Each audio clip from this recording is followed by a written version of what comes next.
kids. It's time to get some SML podcast all up in that. I've been to Wilkes-Barre. It's fascinating.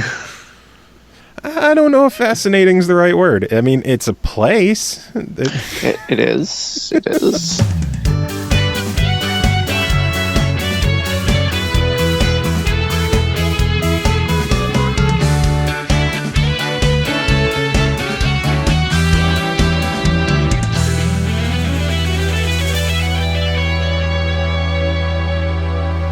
What's up, everyone? This is the SML Podcast, episode number 301. I am your host, Joe. CJ's not here for this one because it's a weekend show, and we just got a bunch of reviews to take care of, as well as later on in the show, I'm going to be talking to Andrew Schneider about the iOS game Nocked that we reviewed a couple of episodes ago. But to kick things off, joining me first up, Pernell Vaughan. Welcome back to the show. How are you doing? I'm doing pretty well, sir. How about yourself? I'm alive and kicking. I feel that pain. It's a rough one. The weather's been shifting around a lot. It was really nice over the weekend. I came back to 90s and not sleeping enough on Monday. Par for the course, and I'm suffering for it. But what are you going to do? I've been so stressed out with the show, doing episode 300 and all the games that we've been getting together and all the interviews that I've been organizing and getting together. And actually, by the time this one's out, I'll have done another one earlier that day. But I've been so kind of out of it that while I was talking to someone about a game of theirs, I had them confused with a different one. I was talking to the people behind Path of Exile. That's coming to Xbox One soon. Just remind me, I got to put my code in for that. But I was talking to them about it. I'm like, well, how much is the game going to be? Because I saw it on the store for $50, and they're like, what are you talking about? It's a free-to-play game. And I'm just like, well, what the hell did I see on the store? And I went to the store, Pillars of Eternity. Instead of Path of Exile, Pillars of Eternity, both top-down action RPGs. Both with PoE initials.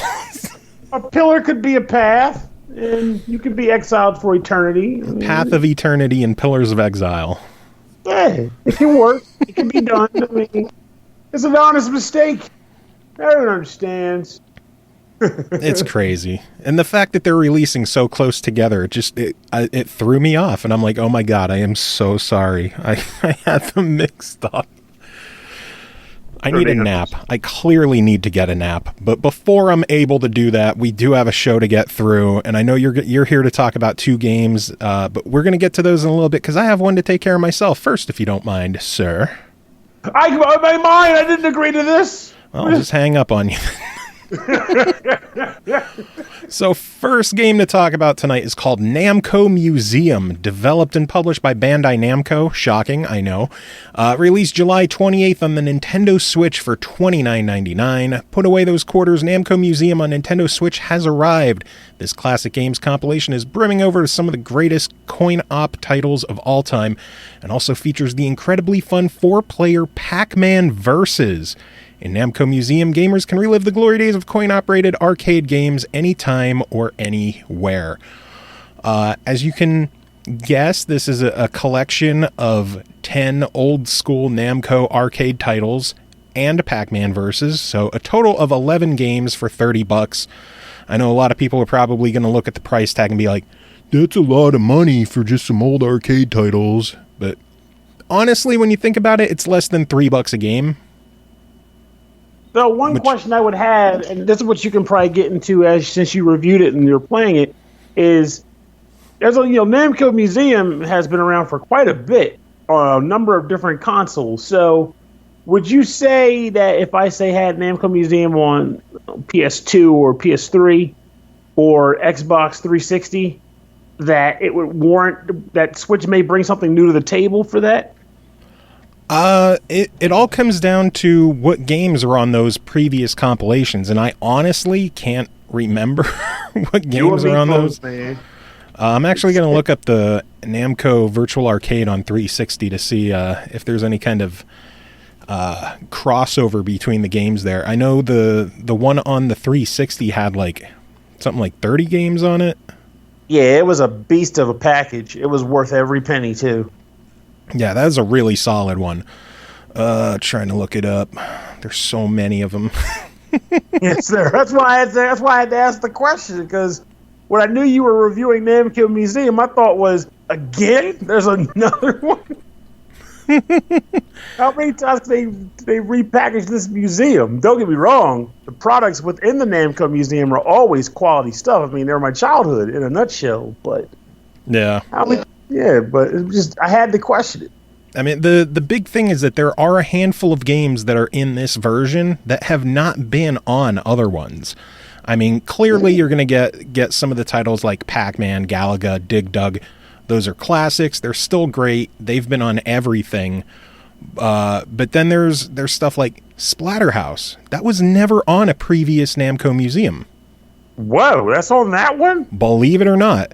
It is like the more toned down, like it has the green blood instead of red.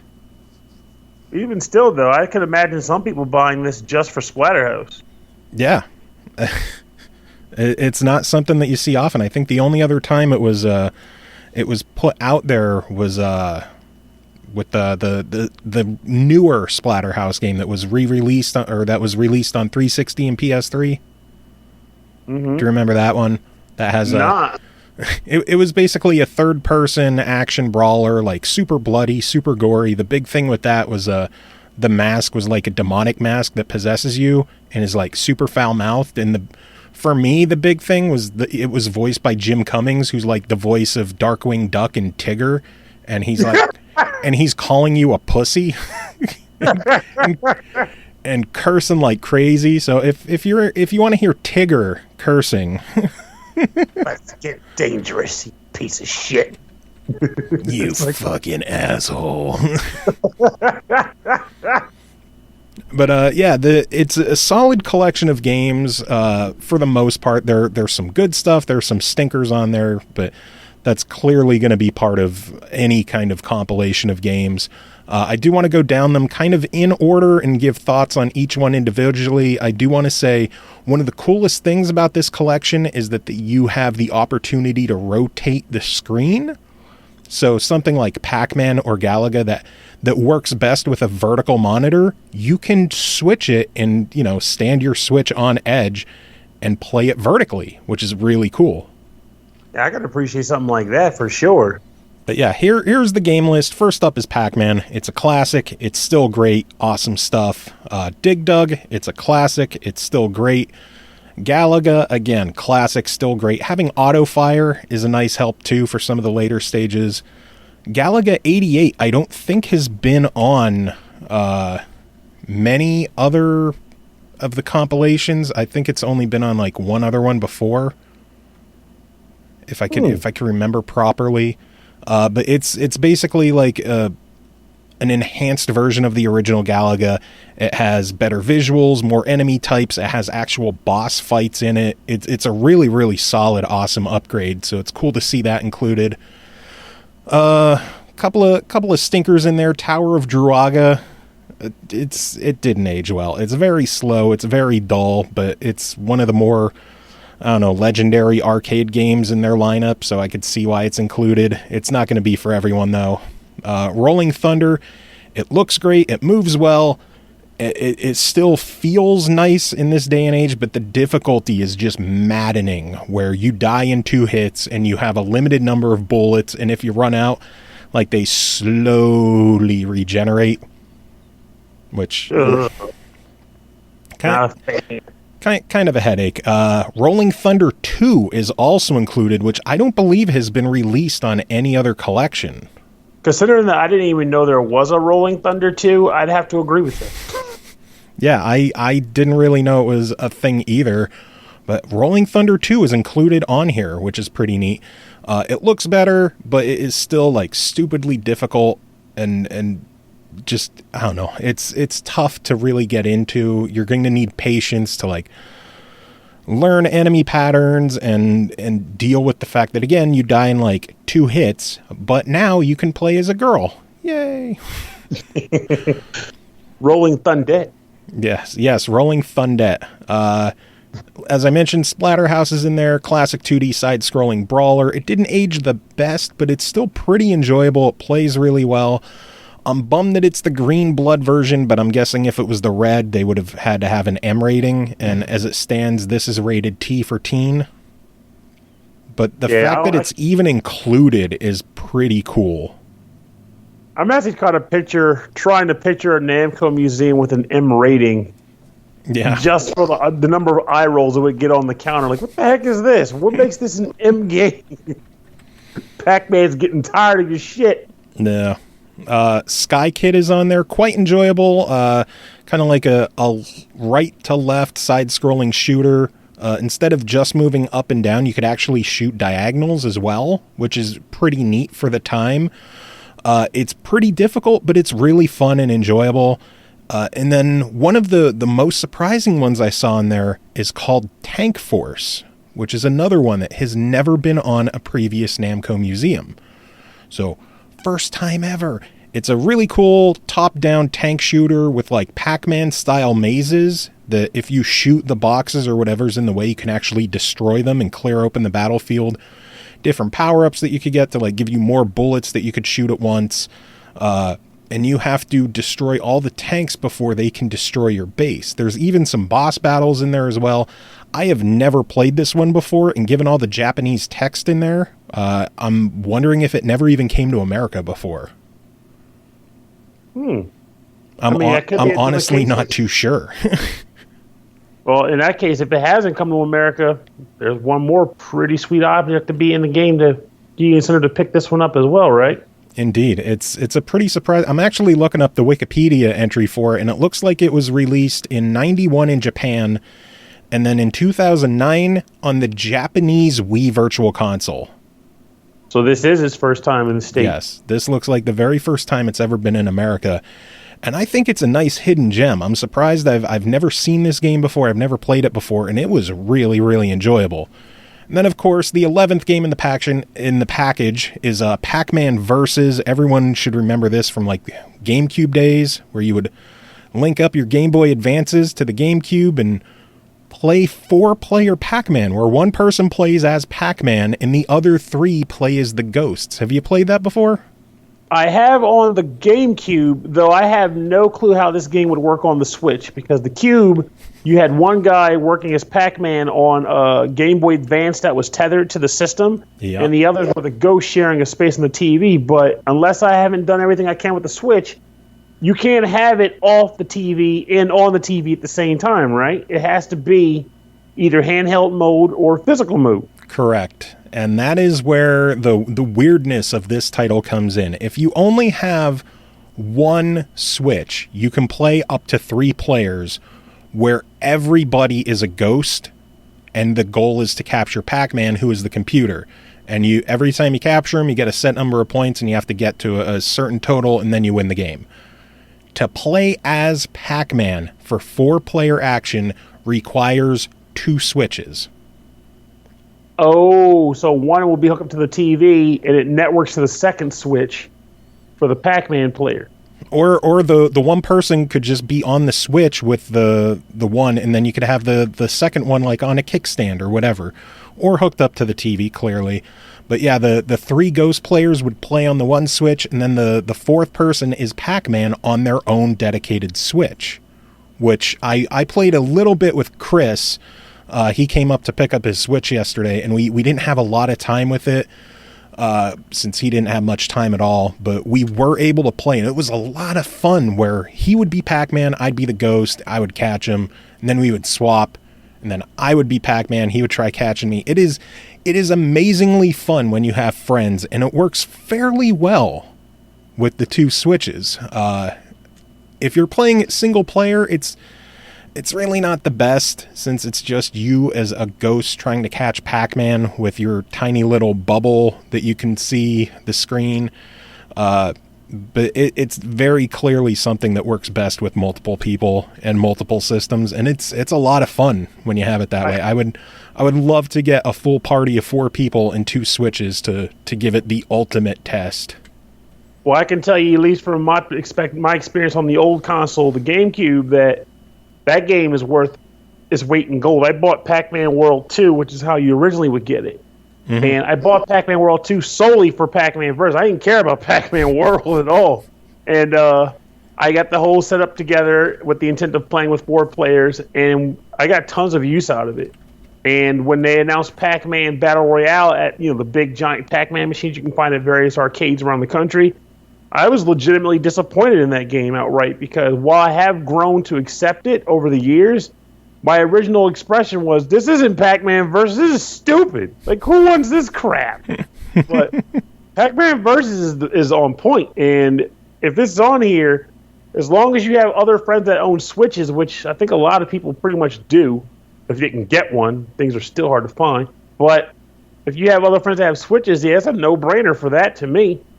Yeah, and the best part is it technically only requires one person to own the game, because if you go on the Switch eShop, there's a second version of Namco Museum, which is free, and it's basically just like the multiplayer version of Pac-Man Versus, so that one person owns it, and then the second one is just the free copy that allows you to link up to the other one. Yeah, I can appreciate that. That's what was needed. It's basically not quite, single cart link up where you just download it from the software itself, but if you plan slightly in advance, you're good to go. Yeah.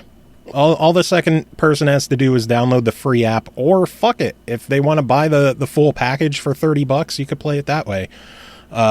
And then, yeah, I looked this up as well, since you mentioned Pac-Man World 2.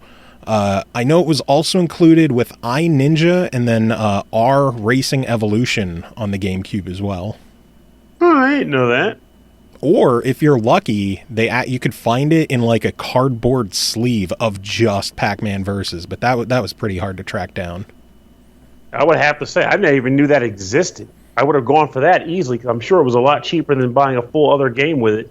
It might have been a promotional only thing. I don't remember. I think normally I had to buy it in with one of the other games. Well, I personally believe that Namco needs to expand on the Living Daylights side of that game and make it a more robust package, because when that game came out, I was like, yeah, I'd be kidding. This game is where it's at. It needs more maps. Maybe do a little bit of that Pac-Man Anniversary Collection action in there with the power-ups and stuff that Pac-Man could get. There was a lot of room for growth on it, but they just kind of let it sit. Like, what are you doing? Take that money. I think it's still pretty cool that they brought it back for the Switch version of the game. I don't know if there's any plans to bring this version of Namco Museum to any of the other platforms, but I would assume if they do, Pac-Man Versus will not be there, since I think it was created with Miyamoto. I think it was, actually. I think you're right about that. Because I know it was pretty much made as an enticement to buy a game on the Cube. Like, this is their Nintendo's Pac-Man. Mm-hmm. And it was meant to, at the time, it was meant to make use of, at the time, new Game Boy Advance, attachment cable or connector cable. No. And then even when you start the game up from the old GameCube version, it has Mario going, Pac-Man Versus! Oh, that's right. He does the voice. He does all the announcements like, oh, Pac-Man got the powder pellet. I don't recall if the other stuff was in there, but I know that the title screen voice clip was there. Yeah, because in order to the game, he would actually announce if you got a power pellet. He'd announce if you get every time Pac-Man ate a goose, no. It's pretty funny. Pac-Man coming to eat your ass. Woohoo. Oh my God, I love Charles Martinet's voice. It's hysterical. Overall, for $30, I think a lot of people might hesitate picking it up due to the higher price, especially with some of the lesser games in there, like Tower of Druaga or the Rolling Thunder games. Overall, though, I think $30 is a fairly solid package for the 11 games there. Again, it averages out to less than $3 a game. And on the basis of Tank Force, Sky Kid, Galaga 88 alone, as well as Pac-Man Versus, I have to give it a highly recommended try it. If you're not into retro gaming, though, you're not going to find anything you want here. This is for old school retro arcade fans who want a fairly solid collection of old school arcade games. And if you've got friends to play Pac-Man Versus, it's a fucking blast when you get a party together. I would have liked to see more than just 10 classic arcade games on here. I don't know if they're going to look into maybe doing DLC to release some others. It just reminds me that, we really need to get some kind of fucking virtual console on the Wii already. This is getting stupid. Yeah, I would have to agree with you on that. And now one thing I wanted to mention also, just off the top of my head, that on one hand, yeah, it's $30, but a number of your listeners probably have, Amazon Prime or Amazon Prime or Best Buy Unlocked. So they'd be looking at $24. Incorrect, because it is digital only. Oh, no! Well, there goes my sobbing. Yep, digital only. The downside to digital only. Indeed. Difficult to discount. Even still, for the $30, I think it's an overall fairly solid package. It would have been nice to swap some of those stinkers out with some better retro games, especially when you look at, the other arcade games they've put out that, there's dozens of retro Namco games. I don't know if they're planning on doing a Museum 2 or DLC or something. I just wish they, do a $60 package and put like fucking 50 games on there. Go all out. Do what Sega did with their Sonic's Ultimate Genesis collection on the 360 and PS3. You remember that one? That to me is still the testament of the best collection I have ever had access to. It was like 41 or 42 Genesis games, a couple of unlockable Master System and arcade games, and when it launched, I think it was 50 when it launched, but you can easily get it for like $20 now. And the funny part is I'm not even remembering it as 50, but you're probably right. It's just been so long since I bought it that I don't recall. I'm just used to seeing it going for 20 or $30. Yeah, or even on 360 and PS3, Midway put out an arcade classics that had like 25 or 30 games on there, and that was only $30. And I think that one's even backward compatible with the Xbox One now. Jesus, crap. Yeah. So again, a fairly solid collection. I think the easy standout is fucking Splatterhouse and Tank Force, considering they're not on any other Namco museums. So if Tank Force alone, I think it easily merits a recommendation, a try it. But $30, 11 games, not bad. I think it's pretty solid. I have to agree with you there. Anyway, let's get to your games. I feel bad hogging up all of your time. So you are here to talk about 2 games, both from Team17, which is pretty cool. Oh, I didn't even catch that. I've been the one playing them. Indeed. The first game you're going to talk about, we'll handle the review first, is Aven Colony, developed by Mothership Entertainment, published by Team17. It released July 25th on Xbox One, PS4, and Steam for $29.99. Build a new home for humanity in Aven Colony. Discover Aven Prime, an alien planet of deserts, tundras, and wetlands light years from Earth. Build your colonies into massive, sprawling cities whilst dealing with the challenges faced when settling on a new world. Pernell, what'd you think of Aven Colony? This game is big. That's the best way to friggin' put this thing. So, to start with, I recall reviewing a space sim type game a few months ago for the show. I don't remember the name of it, but basically you take that game, give it a legitimate sim city, and by that I mean you're not just populating the moon, you're the mayor of the populated moon now. You have approval ratings and crap to abide by, which is astounding. So the goal is you choose, there's like a campaign mode you can start with, which I think is one of the best concept aspects to this game. Right off the top, I want to start with that. There's a campaign mode, and there are about, say, like 10 or so levels there. Each one exists within a different type of environment, like a snow tundra or a desert or a forested area. And each time you start one up, the mission, they have kind of like a mini story that will play out as you play through the level. And there's also a primary objective for the stage. Like one level might say, build a museum devoted to humanity here. And if you knock that out, you beat the stage. So you start out with a base level of equipment laid out, whether it be like, air turbine for oxygen, a settlement for population, immigration station, because apparently there's immigration in this thing. something I thought was kind of hysterical. Like, you can't just come to Aven Colony from another planet. You have to immigrate here. You gotta do your fucking paperwork.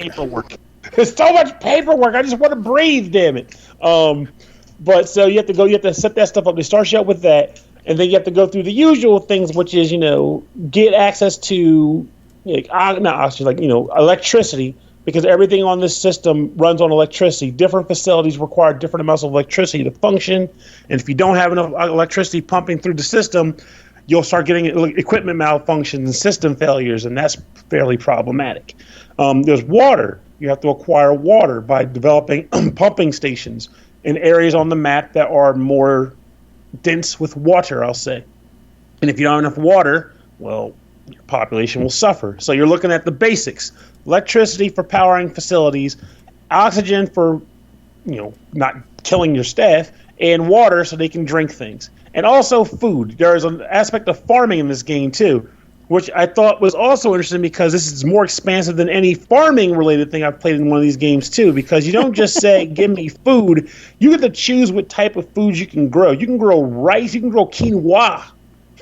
Wow. It's insane. And the way they do it is based on the environment that you are in. Different areas on different planets are capable of growing different types of food, and you have to balance it out. And I'm going to assume, because I didn't get that aspect of it out of the game, but maybe the food either factors into missions or into your people's morale, because there's a morality meter too. Every person on your colony is tracked. Every individual person. So like Becky Ross and Jim Collins and Jim Bean and Captain Morgan and other alcoholic staff are on your base. And you can look at their health meters and how much they like you, their morale, and they can vote you off. If they don't like what you're doing, they can eventually say, we don't want him as the mayor anymore, and get you punted. That's awesome. It's a very weird concept. And in addition to that, you have to build tunnels between facilities in order to make it so that you can access them and populate them. Working facilities don't just function on their own. They actually need to be populated by staffers. So if you build, I'm just going to throw a random thing, a refinery out, someone has to be working the refinery. Someone has to actually be willing to work it. You can determine what priorities exist as to where you need people to be working at more so you can send your staff over to that versus other places, which, again, is something I'm not used to in a sim game. I'm used to just building the thing and it works, Yeah. It's a lot going on. There's bad weather that can happen while you're playing the game. So you might be on a desert planet, get a sandstorm set up, and it can damage facilities. And when that happens, you have to actually check out and do observations and use the game's resources, which are nanites. Nanites are what you use to both build facilities and also repair facilities. You use those to pretty much repair damages to whatever's been, damaged by that. You can get attacked by bad weather. You can actually get attacked by aliens, in which case you have to set up defense turrets to keep aliens at bay. There's a lot going there. You have to build hospitals to keep your people healthy. You have to build, remember I mentioned the SimCity comparison, aside from just the mayor? You have to build police stations to keep the crime down. Because apparently, even though you're living in freaking outer space, people still want to steal your crap. I don't even freaking get it. I figure at this point, it should be every man helping every man out, because quite frankly, one chip in the hole and everyone's dead. And you're going to find assholes no matter where you are. That is true. No matter what galaxy you're living in, people can suck. And that is the Toof. But it's just it is a legitimate myriad of options in this game. Like, it's and not just options, but just stuff that you have to actually manage. It's crazy. So you have storage facilities. So a lot of games have it so that you can have pretty much an infinite amount of supplies as long as you can acquire them. In this game, you have to have storage facilities that will allow you to contain your iron, your nanites, your rations, your food ingredients. So if you decide you want to be a crappy hyper farmer and grow every type of ingredient that exists on the planet that you can grow, you better have storage facilities to store all those things, and you better have actual electricity funneling through the system so that your food doesn't go bad. Oh, dear Lord. This game is insane. It's legitimately insane. Like, I mentioned in previous reviews that there's a thing called attention paralysis or decision paralysis, basically. Mm-hmm. Analysis paralysis. There we go. And I get it in spades for this game too. It was no exception whatsoever. Thankfully, the game does allow you to kind of do like a slow down time / pausing time bit, so that you can actually evaluate what you're doing without feeling pressured or rushed. You can go through and read all your graphs. You can pass bills and policies. At least someone can these days.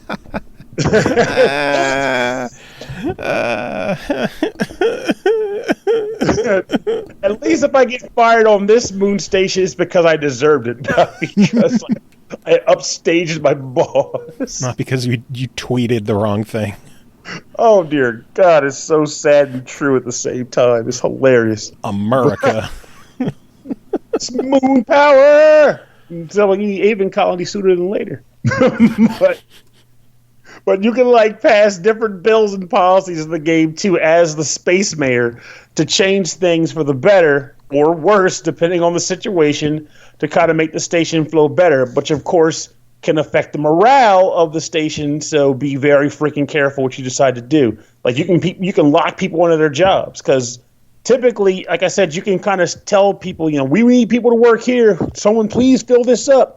But the individual employees can shift between jobs on the station. And at the unpopular jobs might be the ones that get shifted on more often. There's actual turnaround. But you can say, no more job switching. Everyone has to work the jobs they've got. People will get pissed. You might not be mayor much longer. Jeez. You can tell people to ration water and food to conserve. People will hate you for it. Your morale will go down.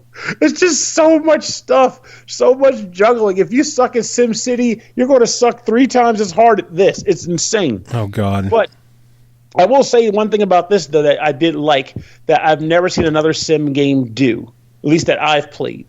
In addition to that main goal in the campaign that I mentioned earlier, there's also missions you can take on, where every once in a while your cabinet will say, hey, by the way, your station is in need of X, Y, or Z. Could you please provide that to us? They might give you tips on how to go about doing that, or they might just say, good luck, chump, get it done. But if you do accomplish the goal, they will give you nice rewards like more nanites for building things, or food, or just various supplies that will allow you to keep your system running efficiently. So if you are, again, a person with decision or analysis paralysis, you're like, I don't know what to do with this. There's a huge sandbox that's at my disposal. The missions could be a good way to kind of give you an idea of how to progress, because you might not have thought, maybe I should start with putting a water pump in, but if the game tells you, we need some damn water, put it in. It will allow you to know it's the Skinner box principle. Like, if I fulfill this objective, I get goods out of it. It makes me feel good. I can knock it out. And you might even have to do a few things in the middle to satisfy that goal, before you know it, you're building out a space station by just fulfilling the objectives that they're giving to you. So it is a good way to get a person who's not good at typical sandboxing to play a game that has sandboxing properties and principles. And if you are good at sandboxing, you're like, you know what? I don't need this campaign trash. Just give me the game. I want to play around with it. There's a sandbox mode too. Oh, nice. So you can switch right over to it. Say, do sandbox. You can tweak and alter various properties in the game, like how often they do referendums to determine if you're eligible to remain mayor. Pretty much like things like vegetation, all kinds of cool options that you can use to kind of configure your sandbox environment for the map that you're actually playing on. Because they give you another option of like maybe 15 or so maps. I didn't count them, but there's a fair number of them there, all within different environments and weather schemes and alien attack properties and things like that. So it's just, they give you a lot of game here, an insane amount of game here. And I guess that explains why you ended up getting the copy of the game for review like nearly a month before release. Yeah, it's just they get so much stuff here. I didn't even think about it. I'm like, I can get it. I'll be fine with this game. It's like, no, you won't. You are wrong, sucker. So overall, for the $30, what are your thoughts on it? If you have any interest in this genre, it's worth your money. Like, that's not even a question to me. If you like these kinds of games, if you find yourself going, man, SimCity was cool, I haven't played a game like that in a while, you want this game. If you like space, you want this game. Well, correction. If you like space but don't need to be out there blowing stuff up with your Vic Viper, you'll want this game. I would rephrase that. It is just a genuinely solid game. I can tell a lot of love and attention went to it because there's personality in the characters. Like they're not dry either. When you're doing the story mode, the characters are talking to each other, doing different things, stuff happens, and they all have personality. It's not just like, "Hi, Mayor, we're thirsty. Give us some water now." And then the blah, blah, blah. "Give water to staff. Bonus for liquids." Like no, there's actual personality in what the guys are saying. It's a genuinely good game. Just be ready to say that you're not only going to get your money's worth, but you're going to get your time's worth too, because you're going to be busting your butt and analyzing this game and getting all the nooks and crannies just right, and reading all the meters and getting through space winter and all kinds of crazy crap. It's nuts, but it's awesome and worth your money. And it sounds like releasing at the end of July is a pretty solid time to do it, considering there's not much coming out in the next month. So you have a solid month to just play the fuck out of this. Yeah, and honestly, heaven forbid, if I can get some breather room in my life, I can see myself coming back to this and at least rop into the campaign. Maybe not the sandbox, because again, I'm not the sandbox kind of guy for this much stuff and detail. But that campaign mode, I could totally see myself knocking out.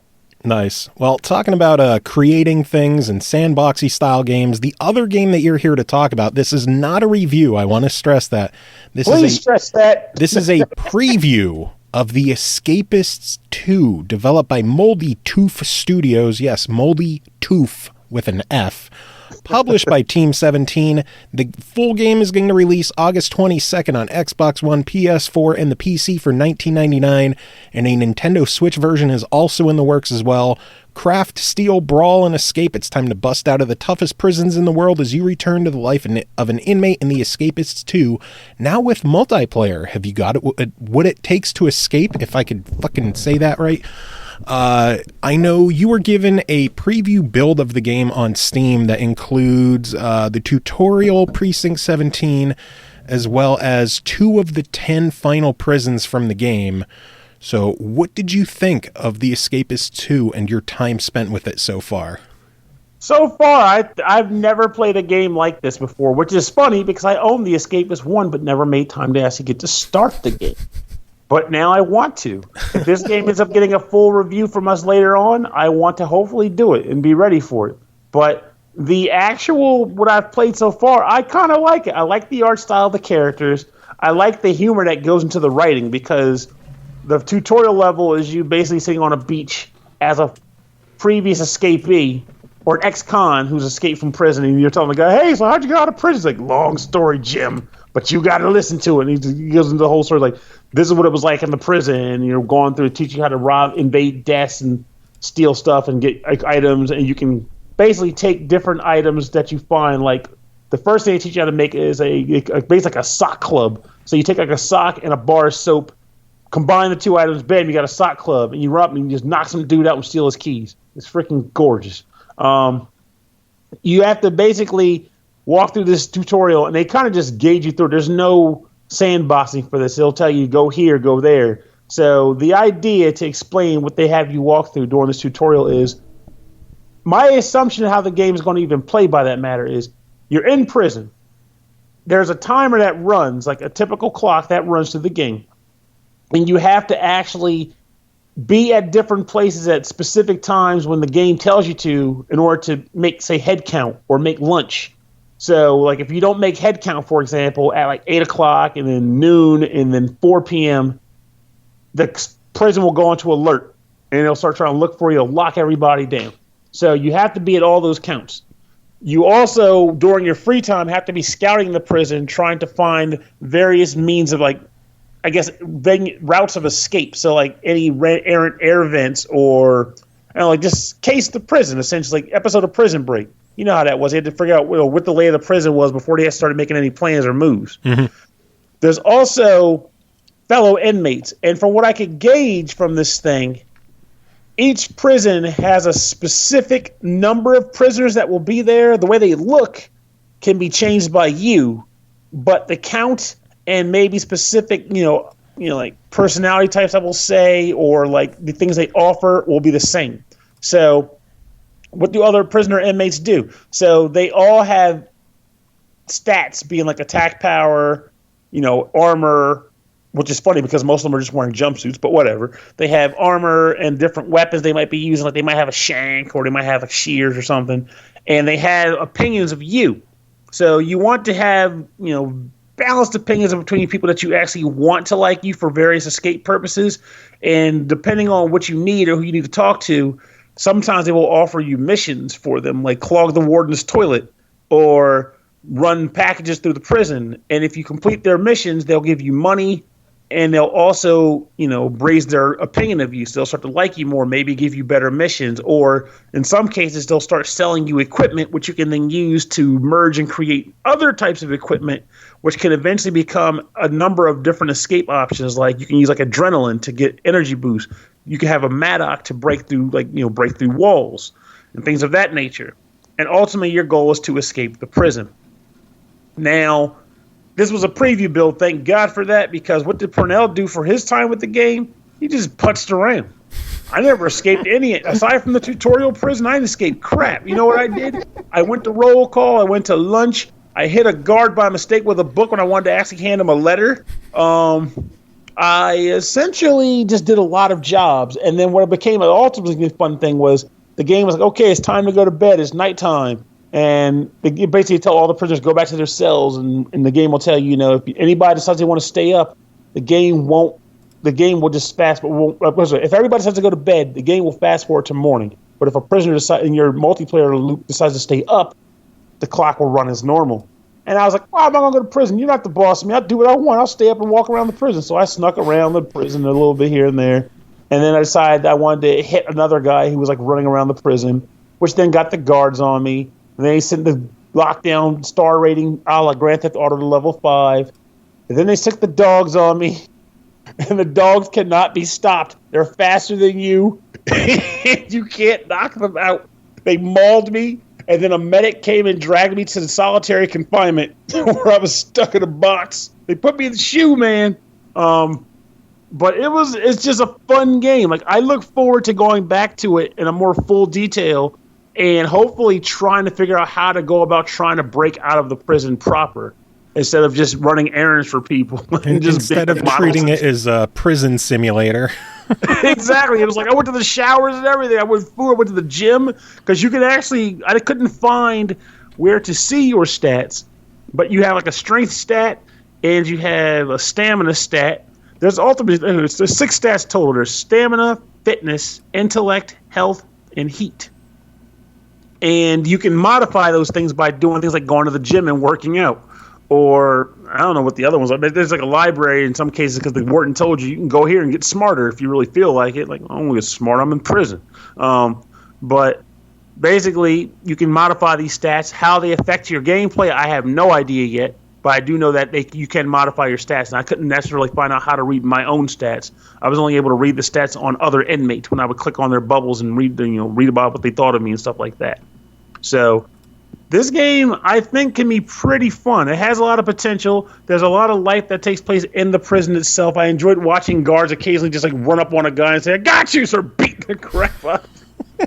and then when a guard knocks a guy out, you have a small amount of time to loot his body for what he's got before the medics come to take him away. The one question I had, I wasn't sure. There's 2 things. Like I said, this is a preview, so it's not really a issue with the game itself. It might be just a thing. But I was occasionally finding boxes and trying to open them up. But I was able to read the contents but couldn't take anything out, which seemed kind of odd because I'm already in prison. I can't imagine the game's like, you can't steal from that guy. That's his stuff. But I couldn't take the stuff out of the other people's boxes, only the boxes that I had in my room. And another thing that was really odd and slightly affected how I played the game was when I did the tutorial level, the resolution was fine. All the stuff was on the screen and well within display range so I could see what was going on. When I did the first prison, it all panned out. And nothing I did to the settings would change it. You know what actually fixed it so I could actually read everything that was around the screen? Getting the shit kicked out of me. Literally. Nice. I ran around for a bit, eventually got beaten up by a guy when the medics came and took me to the ER. and the screen got better. It was like, I can see again. Hallelujah. It's a miracle. But well, that's the beauty of pre-release preview stuff. Considering it doesn't come out until August 22nd, I have no doubts that stuff is going to be addressed and taken care of. I think so too, but I just thought it was just something strangely funny about the fact that getting the crap kicked out of me fixed it. How do you, I can't see very well. How do I repair that? Get punched in the face a few times and your vision will come back clear as day. And it did. But I'm looking forward to playing more of this game. I liked it very much. I was enjoying what I got out of it. I'm not used to this style of gameplay, which I'm assuming since you review tons of video games, you know what that's like when you're thrown completely out of your element. It's like, hey, play this game. Which in itself is also a credit to the Escapists as it is, because how often can you tell yourself, I've never played a game like this before? Oh, there you go. Well, for everyone out there, again, the game releases August 22nd. It's going to be $20 on Xbox, PS4, PC. A Switch version is also being worked on. I don't think that one has a concrete release date yet, but I'm sure it won't be too far behind. And don't forget, the first one is out there, and it has a ton of DLC available, including Alcatraz, which is based on like the real Alcatraz. They have an Escape Team DLC that's like based on the A-Team. Duct Tapes Are Forever, which is like based on James Bond. And then they have a Santa Sweatshop DLC, which is free. On top of that, they have a sequel, The Escapists, The Walking Dead. So there's plenty of Escapists out there if you want to get your hands on it before the sequel comes out. And honestly, it's worth getting into just for the sake of preparing your body for what will be coming along. And for what I could gather from this, I don't think it's really a spoiler because it's in the actual game's description. But apparently one of the big tweaks to this game that's going to make it especially interesting to previous players, you can escape from a space prison. Ooh.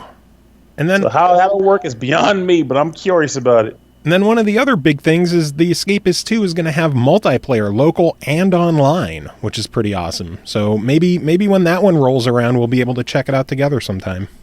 That'd be pretty fun. And honestly, if the two of us are working together, one can at least assist the other with their analysis paralysis and maybe even get them to focus on the damn game and not... I can see it like, Pernell, I got the shears, I'm cutting into the grate, what are you doing? I gotta run the soap to the mule. I'm the mule, I gotta run the soap. I'm getting the shit kicked out of me. Give me a few minutes. I got the center of a camera, I'm getting punched in the face. Oh, man. Well, Pernell, thank you so much for joining and taking care of these two games. Your segment is significantly longer than I expected. Well, it was a fun thing to talk about. I mean, hey. Hey, when games are good, it's good for everyone because the game is good. We're having fun with it. The developers are making good games, and our listeners get to hear us talking about getting the shit kicked out of us in prison. And when the games are bad, I guess it could also be fun, but I don't think the developers would like that too much. Oh, man. Well, we do have a lot more to take care of in the show, so Pernell, we're going to let you go. Do you have any final words to sum up your reviews? Don't get any tattoos for the sake of escaping from prison because I'm not sure if these prison layouts are randomized or not. Just get a pen and paper like an old normal person would do. Be ready. All right, moving on. We have a handful of email reviews we're going to have to take care of. First one to talk about is called SUPERHOT VR, developed and published by SUPERHOT Team, released July 21st on PlayStation VR for $24.99. A 2D version is also available on PlayStation 4 for $24.99, or you can get a bundle of both of them for $39.99. VR version previously available on Oculus and Vive, and the 2D game was previously available on Xbox One and Steam. Blurring the lines between cautious strategy and unbridled mayhem, SUPERHOT VR is the definitive VR first-person shooter in which time moves only when you move. No regenerating health bars, no conveniently placed ammo drops, it's just you, outnumbered and outgunned, grabbing the weapons of fallen enemies to shoot, slice, and maneuver through a hurricane of slow-motion bullets. We had our friend Greg Middleton write in this review, and this is what he has to say. Straight away, I'm going to tell you that this game is one of the best PSVR titles available at the moment. It sits at joint first on my list with Res Infinite as the most unique and entertaining games for PSVR. Let me begin with what the game is. SUPERHOT VR has a simple gameplay mechanic. Time moves only when you do, and I don't consider this a normal first-person shooter, and more like a strategy puzzle game. You're placed in a level with enemies coming at you. Before you do anything, look around, see what weapons are near, which enemy is closest to you, and who is the biggest threat in the room that could kill you instantly. Grab what you can throw, shoot, or punch your way to survive. You want to be Neo in the Matrix or John Wick. Hey, both Keanu Reeves. Then this is the closest you're going to get. Controls are great as well. Shooting is satisfying as playing Battlefield or Call of Duty, and the move controller tracking is great. I did have a couple of moments where the tracking was off, or I'd see that you are outside of the play area on my headset, but upon taking the visor off, I noticed I had moved quite a way across my living room. Find gun on the floor, bend down, pick it up, and then seeing a swarm of bullets slowly fly overhead. There's nothing quite like this, and be warned, you will be tired and sweating after a long gameplay session. Great stuff. The main campaign is short and I complete it in just over 2 hours, but there is an endless mode and a challenge mode. Levels are short and there are around 18 of them, but load times are extremely quick, with placing you back in the action within a few seconds, and trust me, you will be retrying some of these levels as the game is challenging, but not in a game difficulty kind of way, more in a, okay, me just gun blazing the level like Duke Nukem isn't going to cut it kind of way. The game wants you to learn the levels, learn the enemy patterns, learn how do I get the guy's gun before the man on my left with the knife takes me out, become a master in killing you were meant to be. A lot of work has gone into the PSVR version of SUPERHOT. On PC, you move around like standard first-person shooters, but the PSVR version is redesigned levels in which you stay much more stationary, replacing walking around with your body's movements. It works and builds up the tension of the formidable danger of enemies approaching. As you could probably tell, I love this game. No other game has felt like this in terms of gameplay mechanics, and the VR is the hidden recipe to this title. I couldn't imagine playing the normal version now that I've experienced SUPERHOT VR. This reinvents the first-person genre, and yes, it's short, but with amazing level design, fantastic work from the developers on porting and rebuilding the game for the platform. Buy it, then get your friends and family around to play it. Highly recommended. So, very good to hear that that game turned out really well. I'm probably going to have to grab that one myself for PSVR. And then we also have a 2-pack of iOS games from our friend Jacob Garner. A lot of text there, so I'm not going to bother reading off all the details like usual. I know he tackles a lot of that stuff in the write-ups. So, we'll just go with him.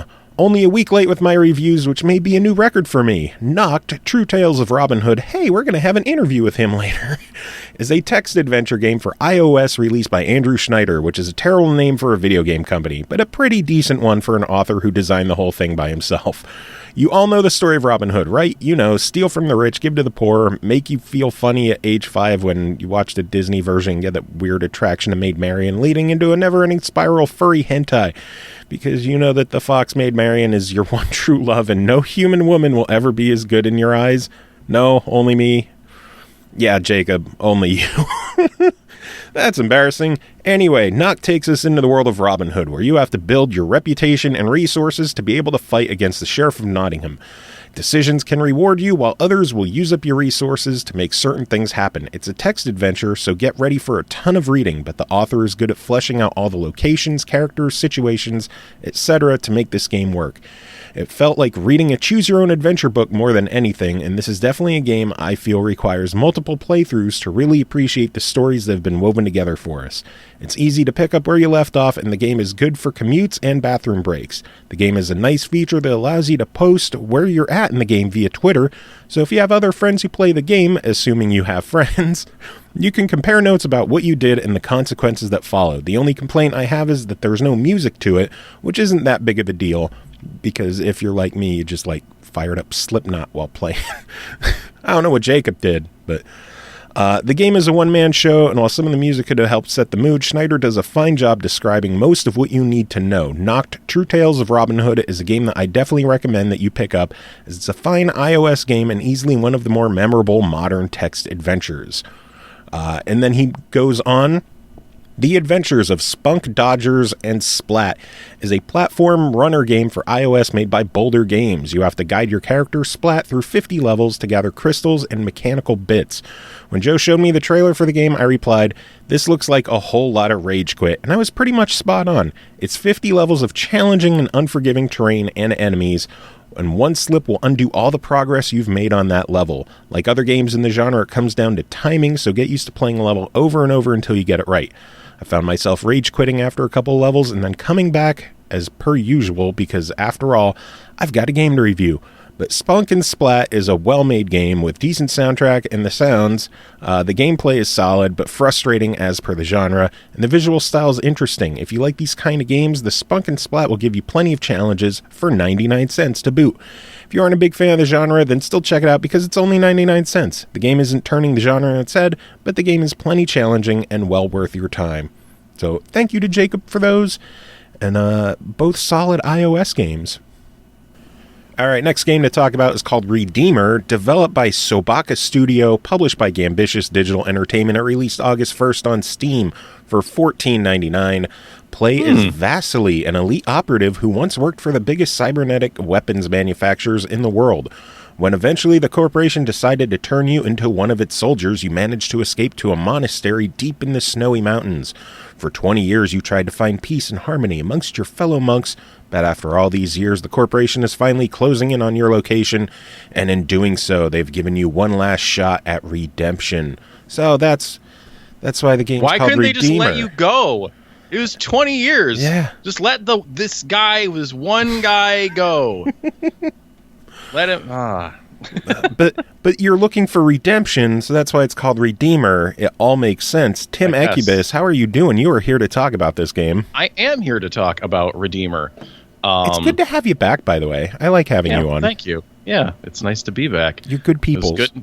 Worked out well, I guess. Yeah, so this game, yeah, I don't know, that premise.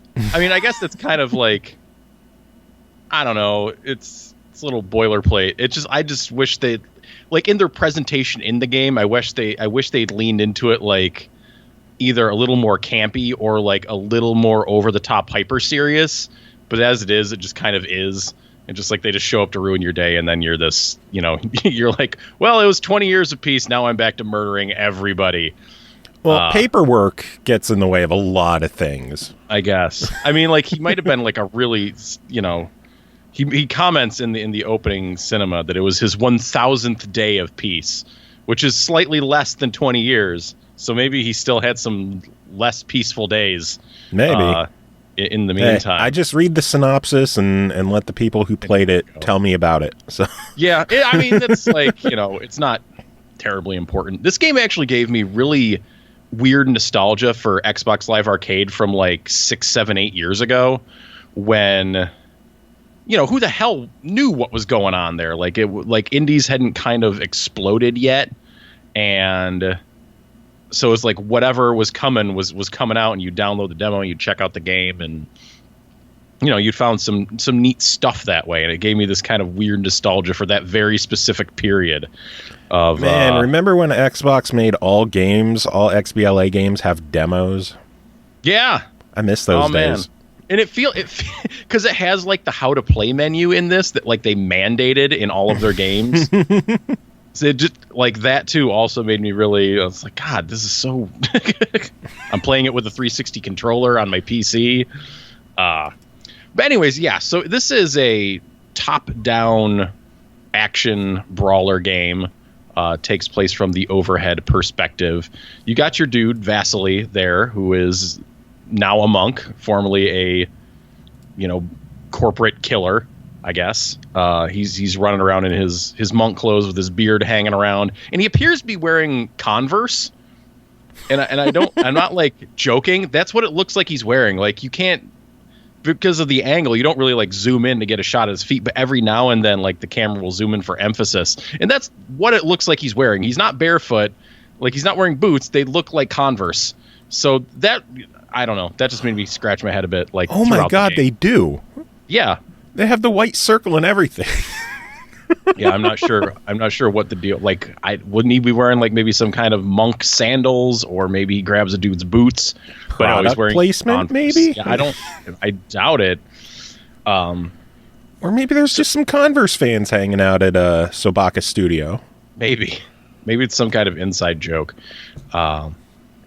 If you're gonna kick ass, you can't wear fucking sandals to do that. You need to have some good footwear that's gonna let you get some nice grip. And am I fishing for a Converse endorsement right now? Possibly. Bring it, please. Toss the money this way. The SML podcast brought to you by Converse. Why? We don't know. Yeah, so it's top down, and you're running around these environments. Reminds me like a little bit of Hotline Miami in that it is a top-down perspective, and there's like moments. I mean, the areas are much larger, but there's these moments where you'll kind of look over and you're like analyzing a room. Like, okay, I'm gonna have to go in there, get this guy first, get his weapon, take out this guy over here, then do this, and I can use the environmental thing over here. Da da da da da.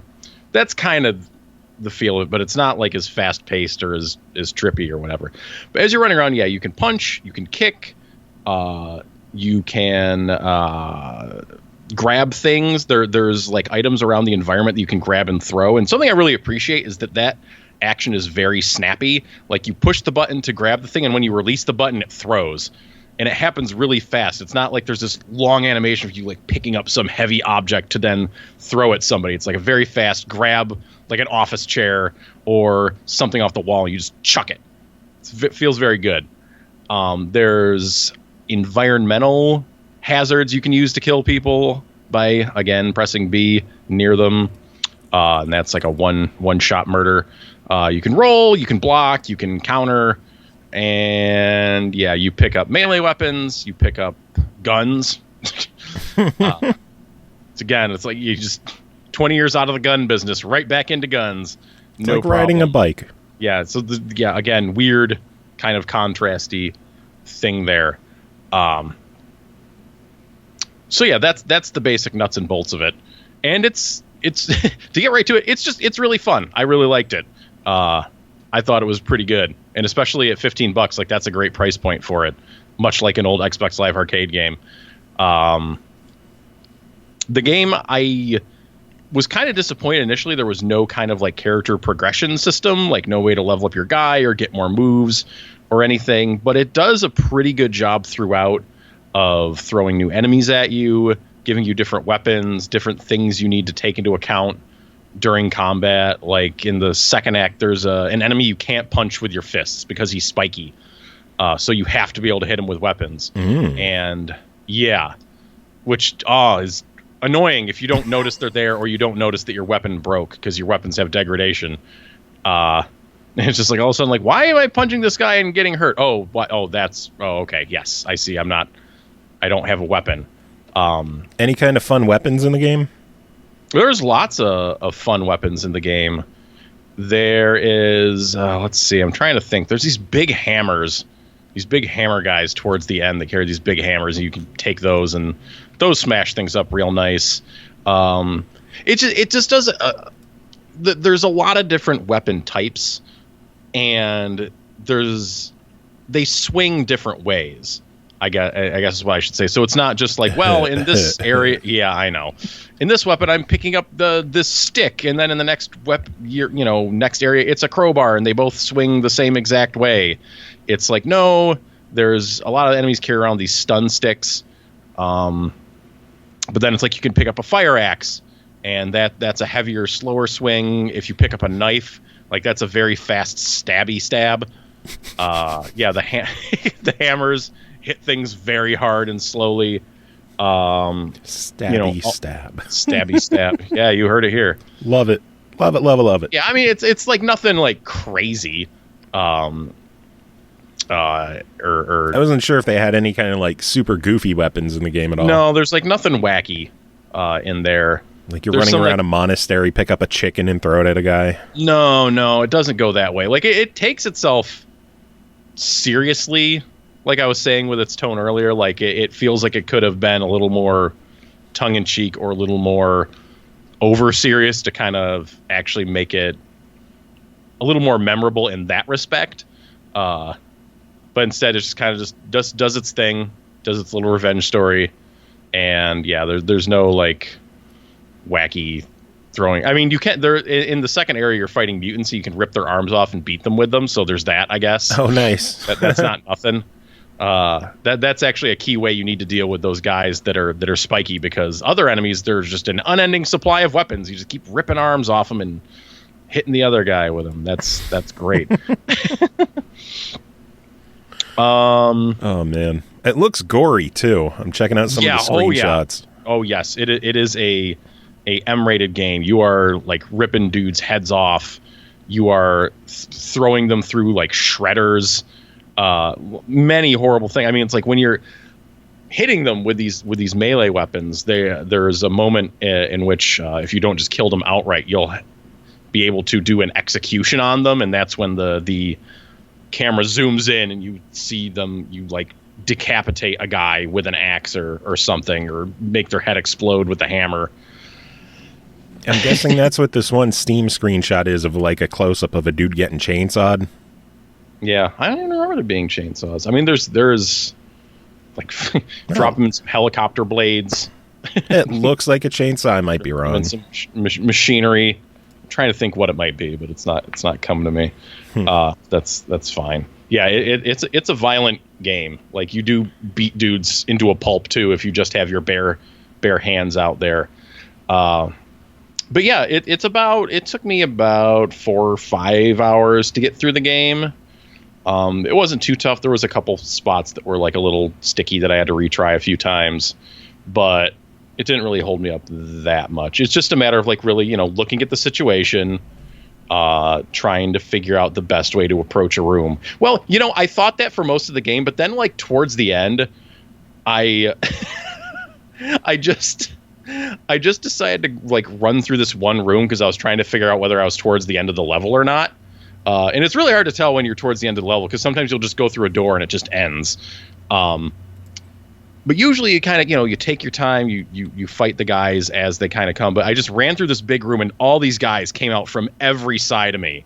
Just like, I had probably like 20 guys fucking surrounding me. And I'm like, okay, well, whatever, I don't care. I was just kind of scouting the room. But I beat the shit out of all of them, and it felt awesome. And I'm sitting there like, why haven't I been doing this the whole game? Have I been playing this game wrong by like trying to think and plan and like be tactical in how I took down these rooms? Should I have just been in there like balls to the wall and just started freaking cracking skulls? It felt really good. It felt really good. But yeah, there's 3 acts.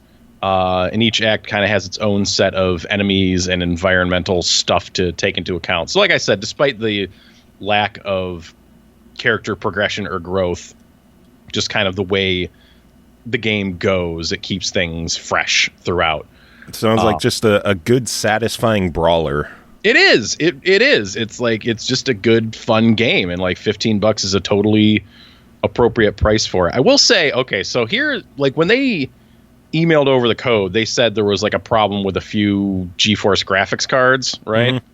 Yeah, so I don't know, maybe they want to add the 960 onto that list, because I definitely had quite a few random Unreal Engine crashes throughout, which wouldn't have been that big a deal, except so when you're going through a level, we're playing through a level, there's checkpoints, right? Mm-hmm. So you'll die, you'll go back to a checkpoint. That's great.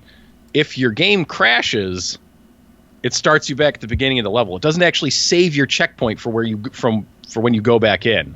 Oh, and that sucks. That's a big sucky shitty thing, because that means you have to play through an entire level all in one go. Not that they're like super long, but if your game crashes or you do have to get up to do something, like Thursday night when I was finishing the game, I was towards the end of the second to last level, which is a long fucking hard ass level, because it's the second to last level, and the last level is basically just the last boss.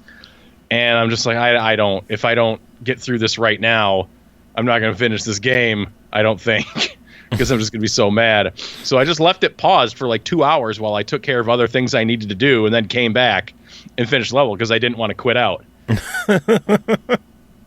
Thank you. Bless you. And this is more my fault, but like I paused the game for a second for some reason at one point, and I accidentally quit out to the main menu, and there's no thing to say, are you sure you want to quit out? It just quits you out to the main menu when you select that. Oh, and I'm just man. like, oh, fuck. Like I didn't lose. I was at like the first checkpoint into a level, but I was just like, oh man, come on. That was just me being stupid. Like, but those are just things that like you kind of expect out of games these days. It's going to save your checkpoint, and it's going to ask you before you back out and potentially lose progress. So, every game is a living thing. Hopefully they'll patch those things in. I imagine they're working on ironing out their Unreal Engine issues. Technically, we're talking about this. We're recording this 2 days before the game comes out, so it's possible there might be a launch day patch that we don't know about. Which, why wouldn't there be? That's games these days. So hopefully they'll get that ironed out, because it's a fun game, and I really hope that I hope it gets some attention and like people play it, because like I hadn't heard of it before you contacted me for this review. Hey, that's the problem with Steam, is there's so many games that release on there that it's hard to stick out. It's so yeah, hopefully this game gets some traction. If nothing else, at least put it in your wish list. If you're not going to just jump on it outright, put it in your wish list. Keep an eye on it, but don't just forget about it completely, please, because it's really fun.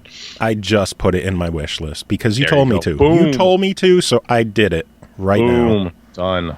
So now the next time it's on sale and you look at your friends' wish lists, you know who to think of. Yeah, there you go. Then again, you keep talking about how it feels like an old XBLA game. Maybe if we're lucky, the game will get some traction. They'll bring it to consoles eventually. Yeah, hopefully. Yeah, it's a small team. It's their first game. I did read up a little bit about that. Yeah, the credits are not long. It's mostly special thanks to people. The actual team is very small. And there is somebody on there named Vasily, who they no doubt took the main character's name from. Nice. I wonder how he is in real life. He's a monk, and he murders a lot of people. I guess, yeah. If he wants to leave your company, just let him go. Oh, man. Well, Tim, thank you so much for covering this one for us. Do you have any final words to sum up the review? Nope. It's good. That's it. My review, it's good. People should check it out. All right, and finally this week, last person joining us to do some reviews today, Tom Miller. Welcome back to the show. How are you? Oh, everything is going just fine over here. How's your weekend? My weekend, which is Monday, is going pretty well so far. I've just been chilling, playing some games. I'm going to be talking about those today. And playing games? You're a fucking nerd. I know. The best kind of fucking nerd. Oh. Anyway. Well, I know you have two games to talk about today, and we're going to kick things off with Tech Wars Online 2, developed by Argus Games, published by IGP and Promo Trade Toys LLC. It released March 23rd on Steam Early Access for $11.99. The world slid into anarchy in 2050, and now there's only one law, the law of force that is based on cutting-edge technologies. Huge robots, the Russian Dominion and American Kato robots, clashed in an apocalyptic confrontation of supercorporations for control over the planet. Tell us, what is Tech Wars Online 2? So Tech Wars Online 2 is a MOBA game, multiplayer online battle arena, as I'm sure most people know, but it's a variation on... Yeah, okay. Except it's all with mechs, so you have all kinds of different configurations of mechs. Within that, you have sort of similar classes that are in a lot of multiplayer online games. You have you have your fast characters, you have your tanks that take more damage, you have your support class. So first off, my username is Tomapella on there. If I was ever on a team with you any of the times that I was playing this, I apologize sincerely. I also want me to be better. Like the person that I was trying to heal, but I forgot to change weapons and I accidentally shot him in the face. Not my best moment in a video game. Yeah, anyway, I'm glad this game doesn't have voice chat. But heal me, bro. I got you. Fuck.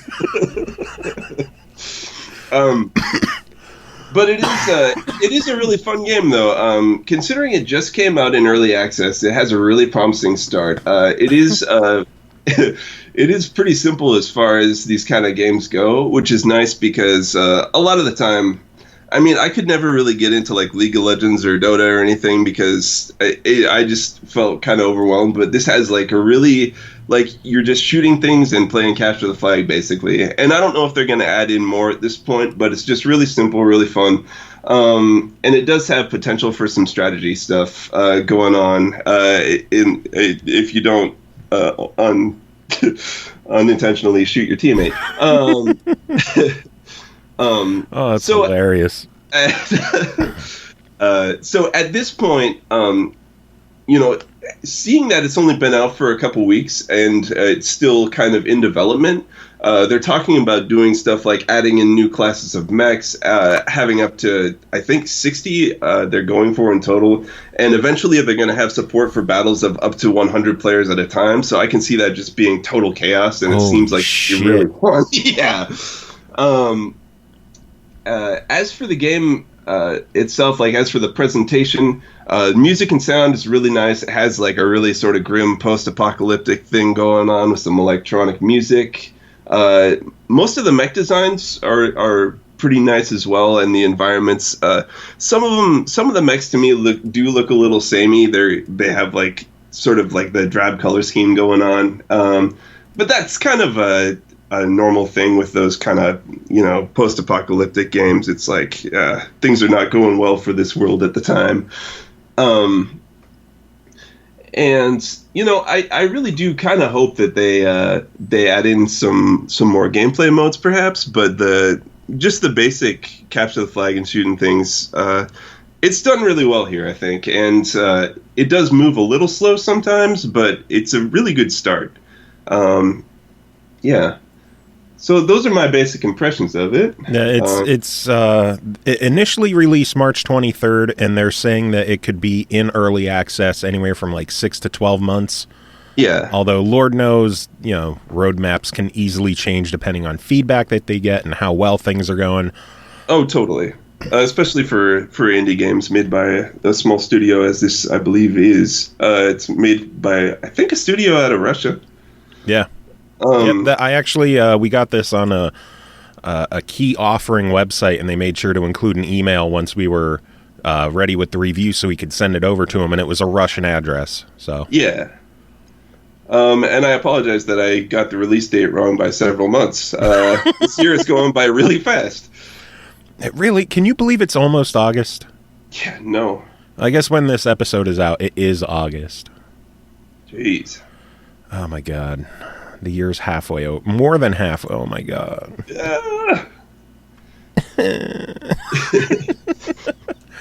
Yeah, I know they're planning to add a lot. They're looking at the early access notes on Steam. They're looking to add like another 20 different robots, another 100+ weapons, more locations, harder to kill bots, stuff like that.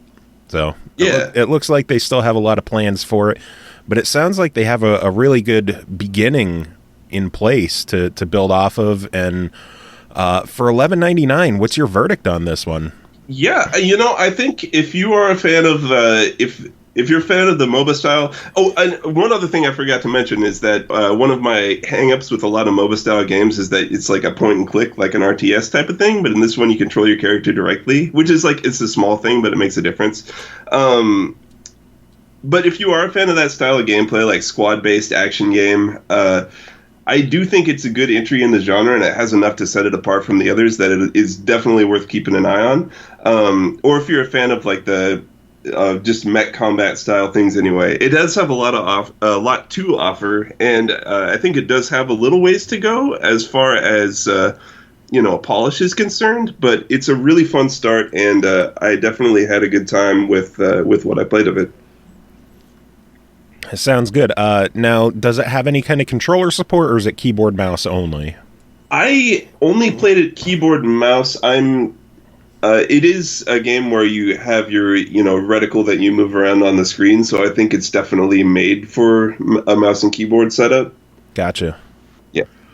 So this is something I would not want to play. Yeah, definitely not for everyone, but I feel bad being in like the very small minority of people who hates gaming with a mouse and keyboard. I hate it. I cannot do it. I'm honestly more of a controller guy myself, but yeah. Yeah, it's brutal for me. The one game we did an interview for only had mouse and keyboard support. I couldn't do it. I am terrible. Even on like a basic Doom style first person shooter, I can't do. I'm terrible. I need a controller. Well, I hear you. I'm console master race. I mean, I use a mouse and keyboard, but I suck at it, so, you know. To be fair, when I used the mouse and keyboard, I didn't shoot a teammate in the face. Yeah. Granted, there weren't any teammates to shoot in the face, but I have that going for me. Oh, man. And then the other game that you're here to talk about is I just mentioned an old school style first person shooter, and this is right there. Super Lovely Planet, developed and published by Quick Tequila, released July 28th on Steam for $9.99. A simple 3D precision platformer. Jump to dodge bullets and defeat baddies, discover shortcuts and find secrets, talk to NPCs and revisit iconic locations, journey to Lovely Planet one last time. It's cool to see that Quick Tequila is still doing Lovely Planet releases. I know we had them on the show to chat with us when the original Lovely Planet first hit consoles way back when, and it's cool to see him still doing them. Yeah.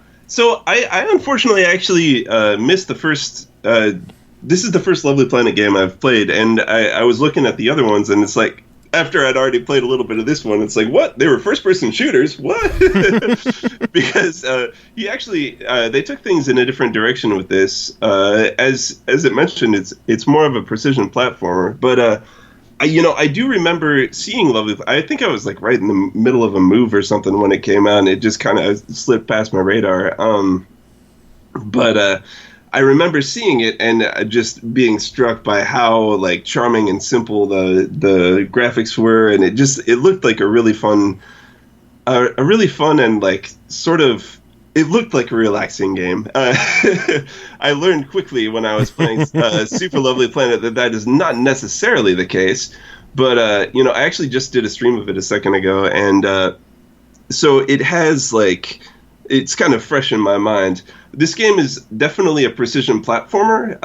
Almost, it's a 3D game, but it still has a lot of like sort of classic platforming elements to it. It stays really simple throughout, and the graphics and music are so relaxing and simple and really nice and peaceful, and it just sort of hides the fact that it's actually a really fast-paced and intense game a lot of the time. Mm-hmm. But at the same time, like, it was weird because as I was playing it, it's a really well-designed game, and it's like, even though everything in it is like so tight and so like twitchy as far as gameplay goes, everything really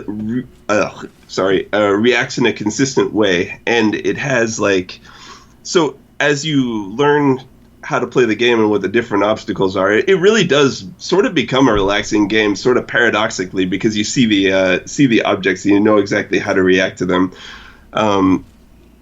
And so it kind of wound up actually being what I thought it was going to be when I first saw it, unexpectedly. And I didn't actually 100% finish it, and I will be because I really enjoy it. You really think you could do it? I don't. I know the original Lovely Planet, when we covered it, I was not able to. It gets so difficult, and I'm curious how much it differs, because I know the original Lovely Planet and Lovely Planet Arcade were both shooters, where Super Lovely Planet removes the shooting. Yeah, well, the enemies shoot at you. You just don't have anything to defend yourself with. So. Yeah.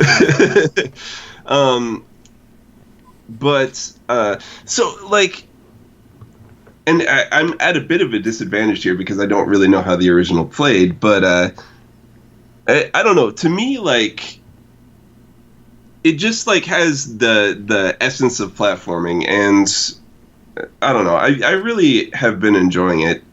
It is very difficult, and I actually, like, when I was playing it right before I came on the call, I spent like 15 minutes just dying repeatedly on one level, and a lot of that was just like trying and failing one jump. So it is that kind of game. Like, if you're a fan of like Super Meat Boy and stuff like that, it's, I mean, totally different aesthetically, but it has the same sort of really methodical but still really fast-paced platforming. But what I like about it, too, is that it does have an element of exploration to it. Each level has hidden hearts, and you can go and find all kinds of alternate paths, and there are a lot of really cool shortcuts. So I'm thinking speedrunning for this is definitely like a speedrun friendly game. I caught myself making like huge skips in levels sometimes. Oh, my cat is meowing.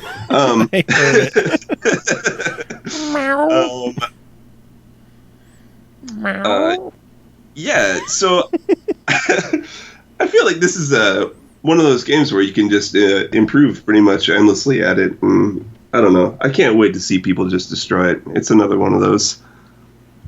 Yeah, I know. I had a blast with the first one, so I'm probably going to eventually grab this one as well. Yeah. I did want to note on the Steam page, the developer has a section of random fun facts. I normally don't read too much from the page, but I do want to mention these because there's some really funny shit in there. Yeah, it's great. I'm just going to go down the list. You don't unlock any skills or abilities. There is only the jump button. It is not a shooter game. You can't shoot in the game. There is no gun. The other 3D platformer game you know from the 90s, Super Lovely Planet, is probably not like that game at all. One thing it does have in common with other 3D platformers, collectibles. Yes. There's plenty of shortcuts to discover. Is the game difficult? Yes, only if you're not good at it. That was my favorite, yeah. Simple as in straightforward. Later levels in the game can be quite challenging. There's a story, but it's not shoved in your face. NPCs don't keep you for too long. They don't beat around the bush or waste your time trying to be funny. Some NPCs have a line of dialogue. Others might even be wearing hats. This is true. There are a total of 4 achievements to unlock. You don't defeat an evil mastermind. There's no boss fights. I have ideas for Lovely Planet 2. I also have a prototype ready, which I'm excited about. Oh, yeah. Look, I can't really explain why it's not a shooter game. I wanted to make a platformer, so I made a platformer, okay? You're still reading this? Pro tip, there is in fact a second jump button the game never tells you about.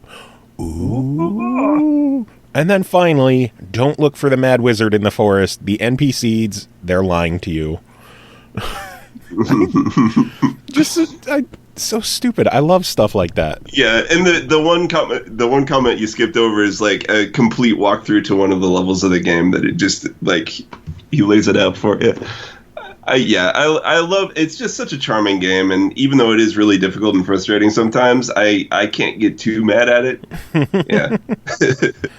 Yeah, and I've always loved the visual and musical elements of the Lovely Planet games. Back when we talked to the developer, I even said then it's very reminiscent of like the Katamari games. Yeah, it sort of is. I mean, the graphics definitely are. The music has almost like a classical Japanese style thing going on with a lot of like shamisen and stuff, and it's cool. It's very like meditative. Very true. Very true. So, for $10, what's your verdict on this one? I definitely recommend it, especially if you're a fan of that like sort of. I don't want to say masochistic because this game is too adorable to really feel that way. But like challenging and really simple platformers that just, I don't know. There's so much to like about it, and I think it's definitely worth the $10 to buy it, especially if you're a 3D platformer fan. Yeah, and I can't wait to see where people take it. I can't wait to see any kind of speedrunning or whatever happens with it, because it's definitely worthy of such a thing. Awesome. Sounds good. Well, Tom, thank you so much for joining and taking care of these reviews. Everyone else, stick around. We're going to take a quick musical break, and we will be back with our chat with Andrew Schneider talking about the game Nocked on iOS, a really, really cool text adventure, like kind of choose your own adventure novel kind of thing. It's really good. Really good stuff. Cool. So stick around and we'll be right back. Tom, do you have any final words? Oh, just have a good day, everyone. And sorry for shooting you in the face. Yeah, sorry about that. I won't do it next time, I promise.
Welcome back, everyone. Thanks for hanging around.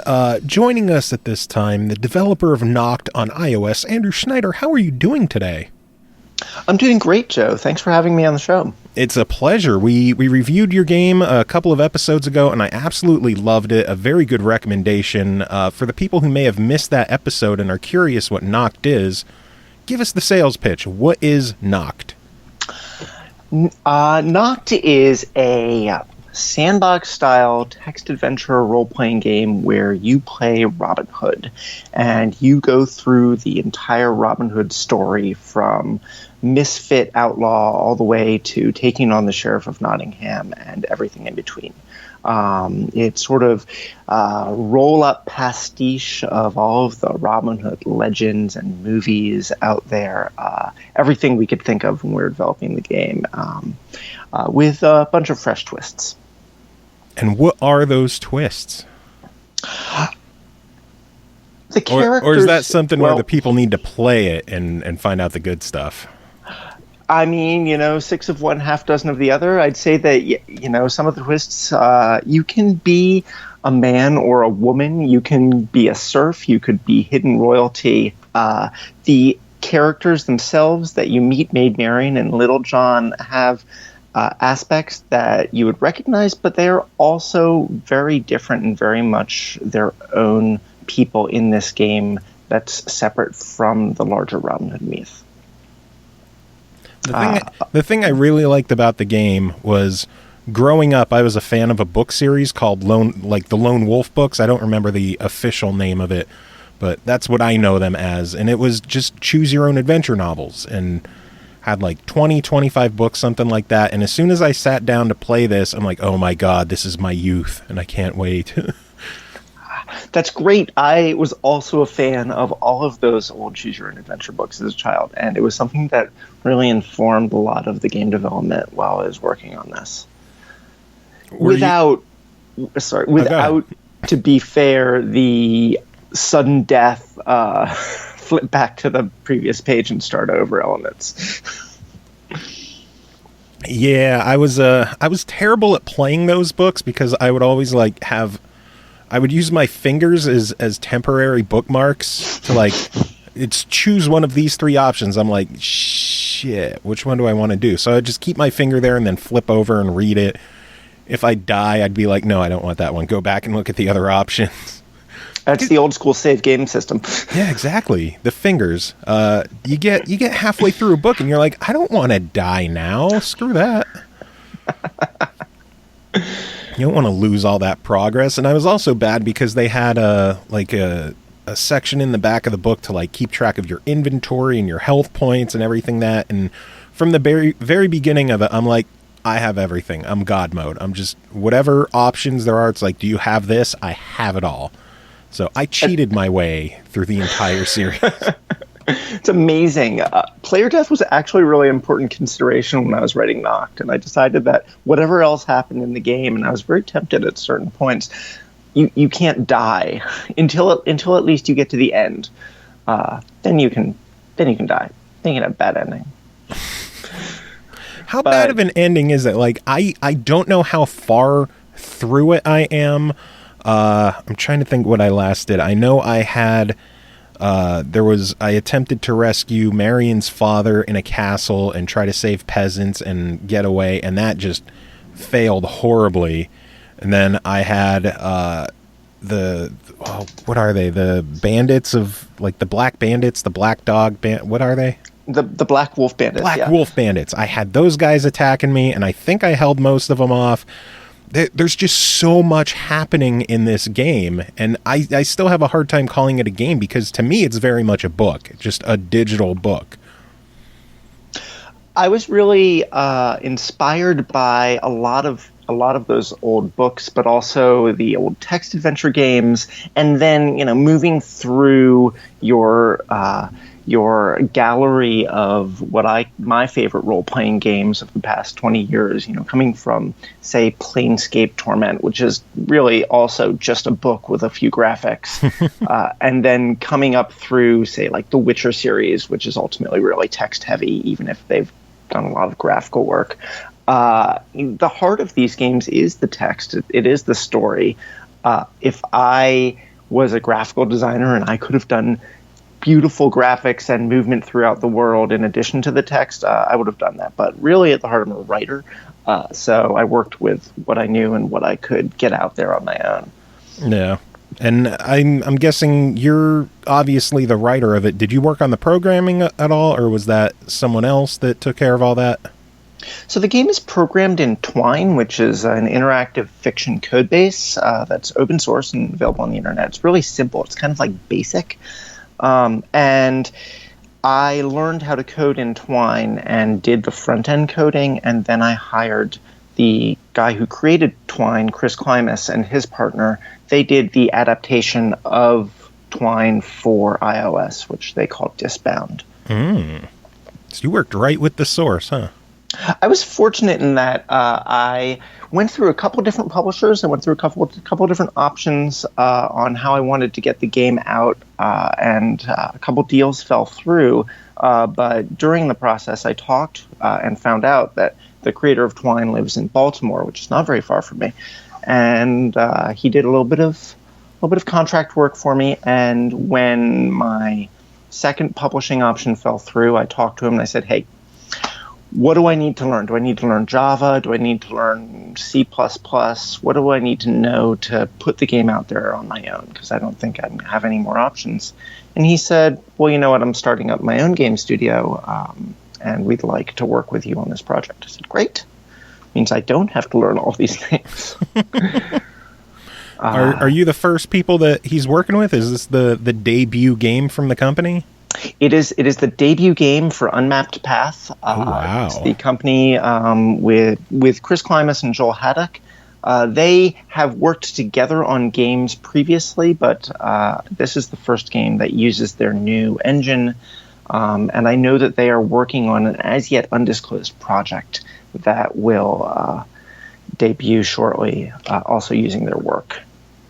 That sounds interesting. If I will say, if it's anything like Nocked, I'm definitely interested right away.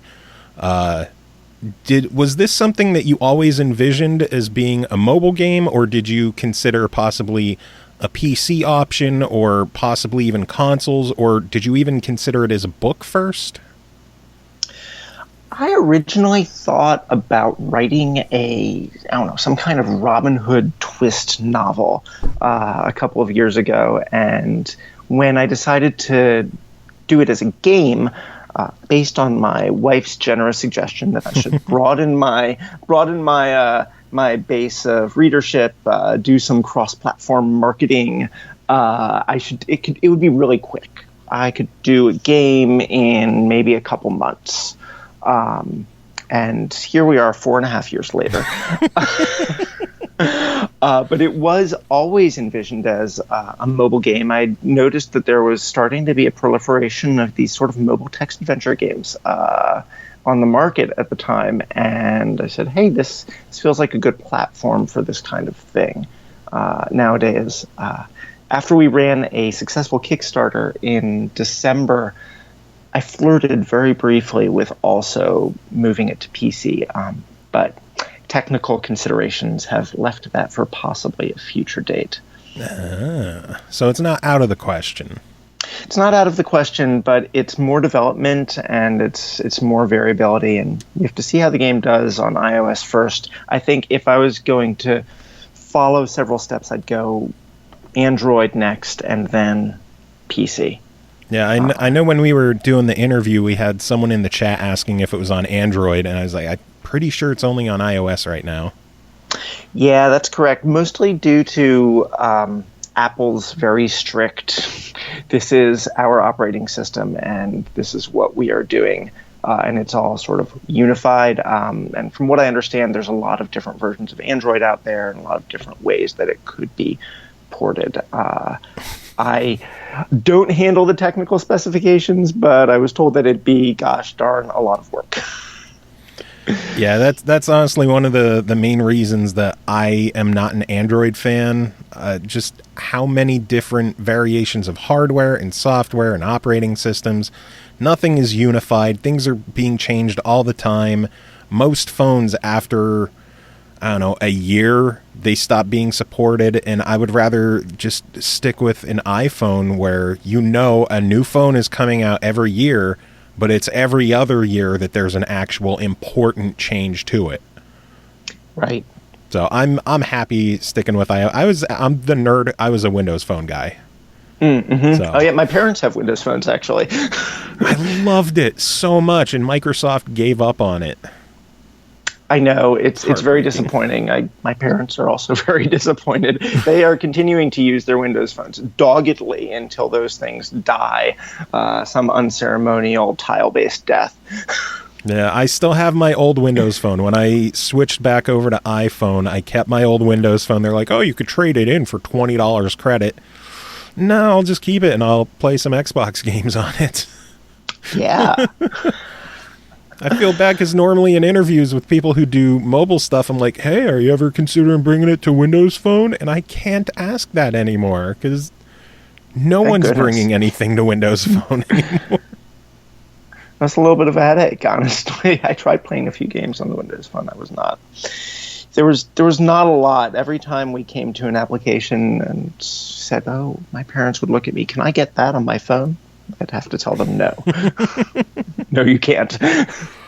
Have you considered, despite basically the death of the platform, have you considered bringing the game to the platform for your parents?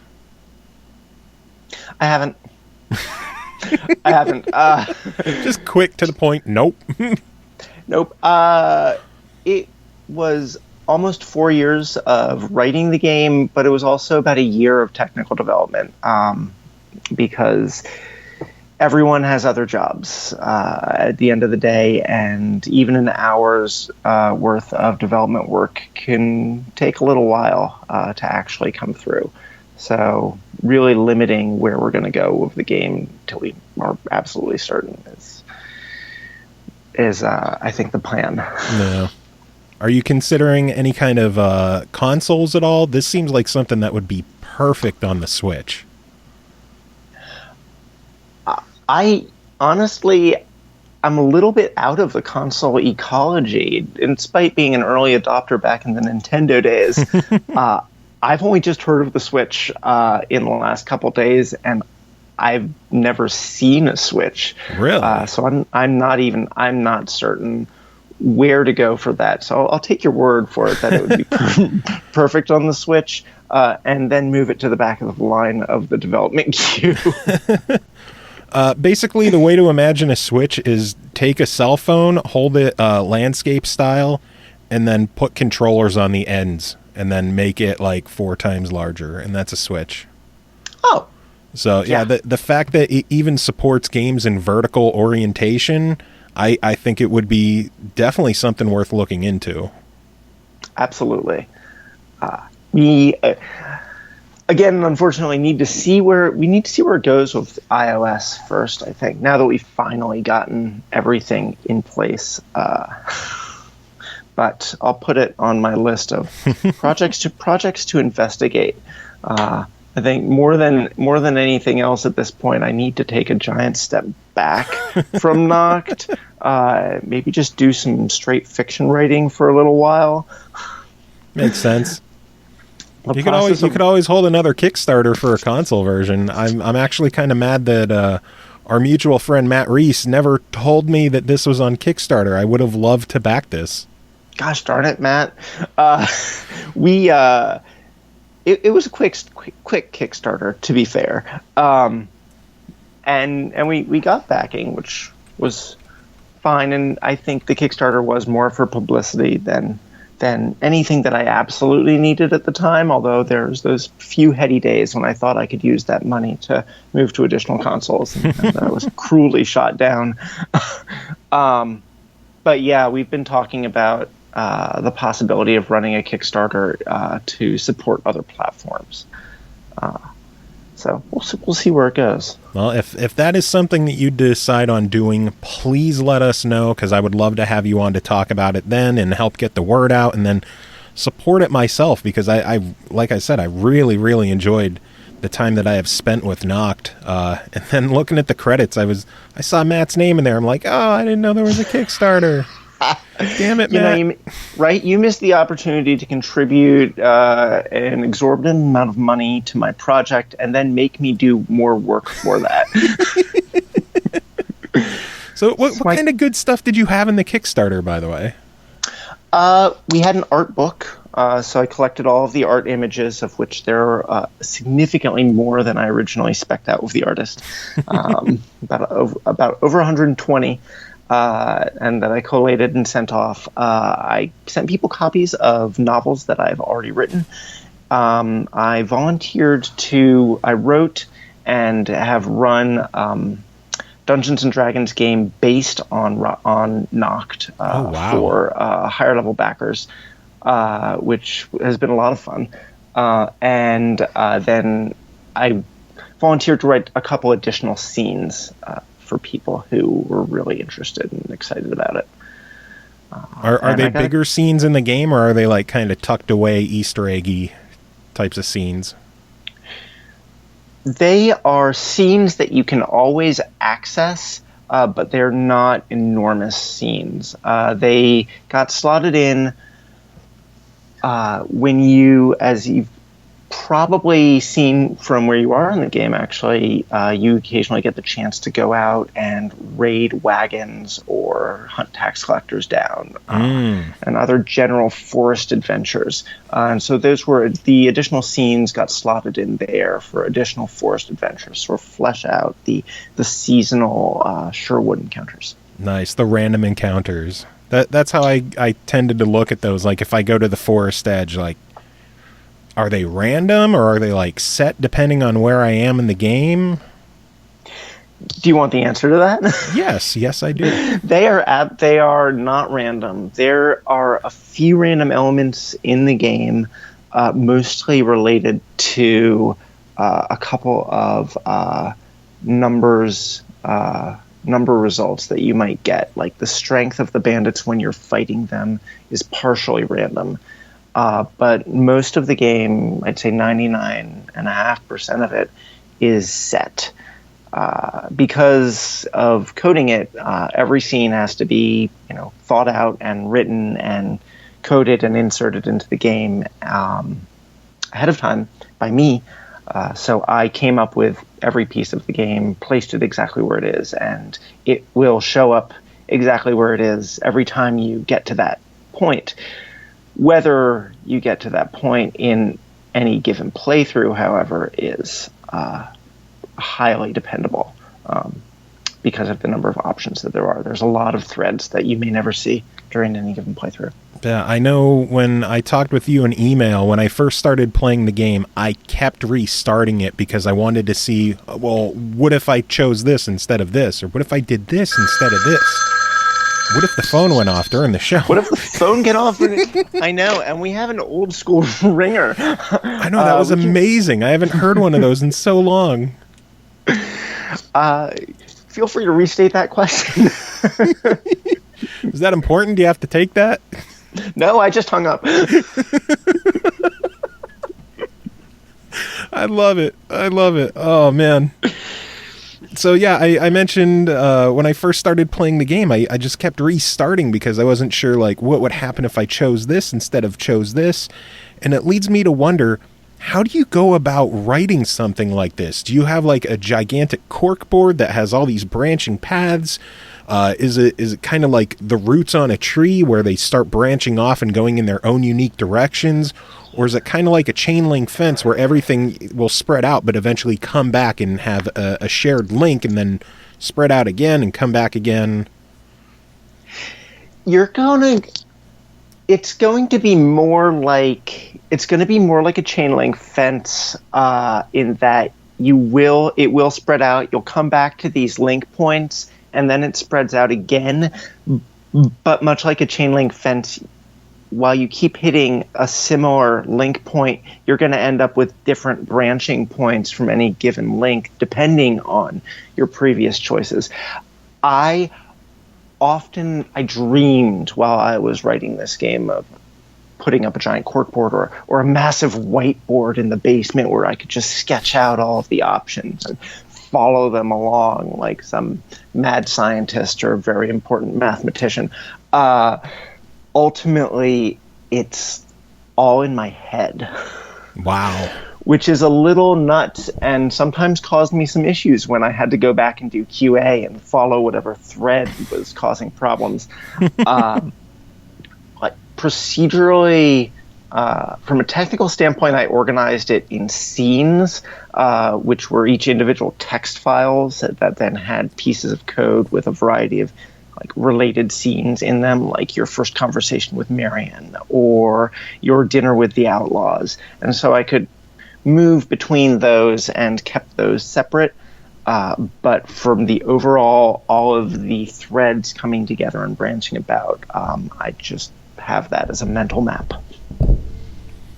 I apologize if you're hearing any kind of noises right now. I have a kitten who just jumped up on my desk and decided that she's going to rub her face all over my mic stand. And oh no, that was the kitty things. mic fluff. That was fantastic. I heard that little poof. Very exciting. She had a little squeak of a meow there too. I don't know if the mic picked that up or not. Not on my end, unfortunately. I have way too many of them. I know Matt's met a bunch of them in the past. We have a herd. Next time you're in the Wilkes-Barre area, since you said you're up this way, drop on by and meet my herd of kittens. I would love to. I love kittens. I love cats, too. Yeah, we have way too many. We used to have a cat. We don't have one live in anymore because we found out after she passed away that I had been allergic to cats for the past 17 years. And maybe I didn't always have a runny nose and sort of swollen eyes. It's spring. It's allergies. Yeah, it doesn't matter, or summer, or fall, or winter. It's fall. There's leaves falling. You have allergies to leaves. And then Dander. pollen. Yep. Then you're allergic to snow. Or not snow, depending on our area. True. I'm not sure how bad the snow could get down your way. But I imagine it's not too much worse or too much better than up here, at least. We get horrible ice and, like, gross slush. Ugh. And that's about it. Yeah. It's gross. It's really bad. I would rather have, like, 2 feet of snow than an inch of ice. Yes, absolutely. I like snow. Snow, you can actually get some kind of traction sometimes. Ice, you're just going to slide everywhere. I'm actually a big fan of snowshoeing. It's one of my favorite winter sports. Oh, nice. I went on my honeymoon was in Montreal, actually, where we snowshoed in February. Wow. So that was a hoot. That's really cool. That is actually really cool. Oh, man. Yeah, the game. It sounds like you've gotten a fair way through, actually. I have a couple of curious questions, because there are really so many branching paths. Have you romanced anyone? What did you pick as your base? The base, I went with Little John's Trees. Yes, I love the trees. Because I asked for the suggestions, because, I'm terrible at making decisions. I have commitment anxiety. So I would ask for their suggestions, and they said that the tree is probably the best option. I'm like, well, I was going to go with the caves, but yeah, that makes sense to be up in a tree house, and I'll be surrounded by forest animals, and maybe I could recruit them. So yeah. I went with that. For the romancing, near the beginning of the game, I tried to kiss Maid Marian, and she, knocked me the fuck out. So from then on, I just kind of, played it safe, and then partway through the game, was it Ellie, the twin girl? The maid, yes. She was she apparently flirted with me, and I was like, oh yeah, I'll be polite to her. It's like, oh, I guess I'm in a relationship with her now. What? Kind of came out of nowhere. And then when given the option, I was like, we need to talk, because if I'm hooking up with anyone, it's got to be Maid Marian, right? Right, you don't want to end up in a relationship that you don't want to be in. Yeah, I was confused. It's like I was trapped into it. It's like in elementary school, someone's like, "Do you like me?" Circle yes or no. I'm like, well, she's a cool friend, yes. And it's like, oh, you're dating now. I'm what? Oh, you've gotten the wrong signals here. Listen, lady. I mean, you're cool and all. My heart belongs to another. The maid. It took me, right? It took me a while to get there. That was a late game edition. Like, people need to have the opportunity to back out of these relationships. They got to say no. Whoa, hold on there. And they really should be able to do that anytime they want. It's like, you're a bit clingy. We need to talk. I don't think this is going to work out. I'm really sorry. Yeah. I can't tell you and your sister apart, so this ain't going to work. And then the best was when I like broke up with her. I'm like, I don't think it's working between us. I think, we're going to have to move on. And she's like, yeah, I'll go tell my sister since you're fucking talking to the wrong person. Like, yeah, I guess I really didn't belong with her. Wow. I'm excited that that you've been asking for everyone's opinions, partially because depending on things that you do earlier in the game, those opinions change. Really? So you can get different answers to some of those questions if you play through the earlier sections differently. That is interesting. Like, what are some of the changes? Because clearly, if someone's playing the game, they'll probably go through it once. They might play it a second time to see like what kind of options they may have missed. What kind of crazy options are there that many people may overlook? The major options that you're going to find in the game that I find really exciting are there are 3 different base options that you can choose. There are also 3 different Marions that you can encounter. Really? Yes, depending on how you initially encounter her. Marion, although she's always Marion. She's always the same Marion, but she's also a little different. She comes from a different background. She has a slightly different outlook on the various encounters and events that you might have. I don't want to do too much in the way of spoiling some of the story, but I'd say that there's some great and interesting options sometimes if you decline to follow what might be the obvious story hook. One of my favorites, honestly, is going out, coming back to the hunting your way through Sherwood Forest and the ultimately not so random encounters that you find there. If you decide not to look for money or look through the mysteries, I think that there's some really nice and interesting scenes that follow down that path. I left that in there just on the off chance. It feels like there's just so incredibly much to do in this game. And it just blows my mind how much time had to go into writing all these different scenarios, all these different options. Now you're telling me that there's alternate scenarios based on what you've done early in the game. Like, if this were a novel, how big would it be? I had a computer coder friend actually figure that out.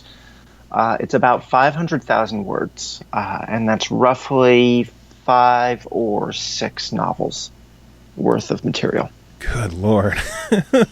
Yeah, I've been working on it full time for the past 4-ish years.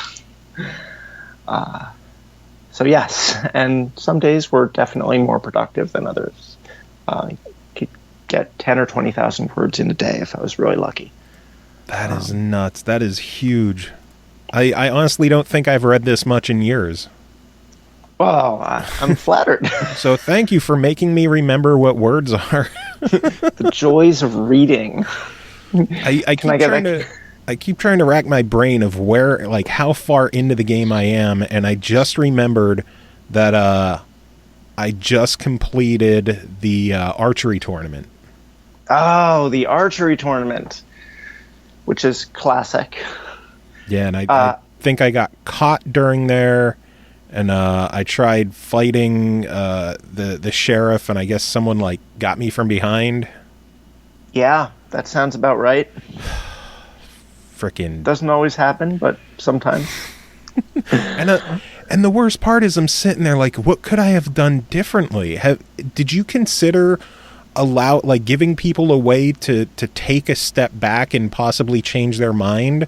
Was that something that crossed your mind for people who may have been considering, like, well, what would have happened if I did this? Not to necessarily change what they do in the game, but just see what the other options could have been? We did. And part of it was technical, and part of it was, I think, sort of story and gameplay based. We sort of floated the idea of having save games or allowing the player to press a back button and then go forward again, and ultimately decided against either option. I think from my perspective, at least as a gamer, that kind of it drives me actually insane. I can't finish a game if I'm able to start going backwards. I'm like, well, what if we do this? And then I'm unhappy because I picked the wrong choice the second time, and I want to go back to the first choice. And you know what? It's the other reason why I decided to make the game really forgiving, ultimately, is so that you could play through it, and you might make some choices that you feel are suboptimal throughout the game, but at least you don't die again until the end, where you can. Yeah. I'm kind of curious to know, how far through the game am I? You're almost at the end. Almost.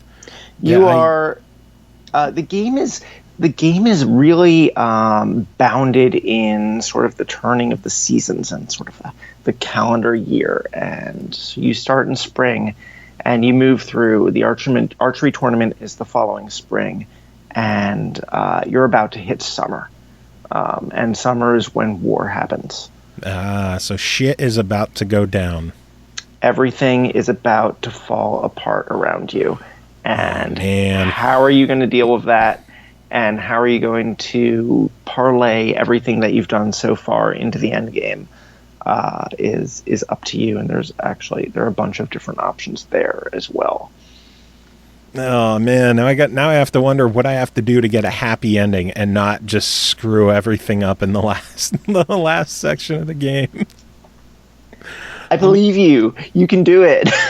I don't know. I fucked up getting the Maid Marian's father out of the castle, and I left the prisoners behind because I didn't realize that, like, when I went for the escape, that I'd leave everything behind. I kind of thought, oh, well, I got this stuff in order. If I go to leave, everything's going to play out. And it's like, nothing played out. You did the wrong thing. You're an idiot.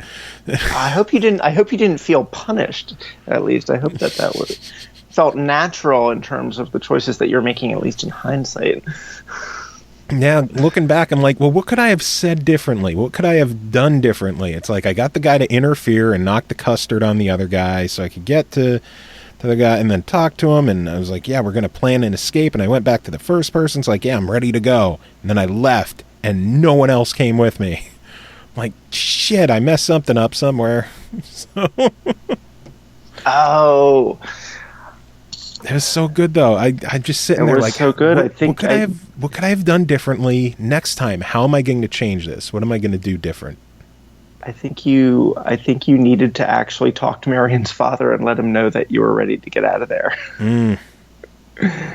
Because I think he didn't know. That's one of those situations where there's definitely,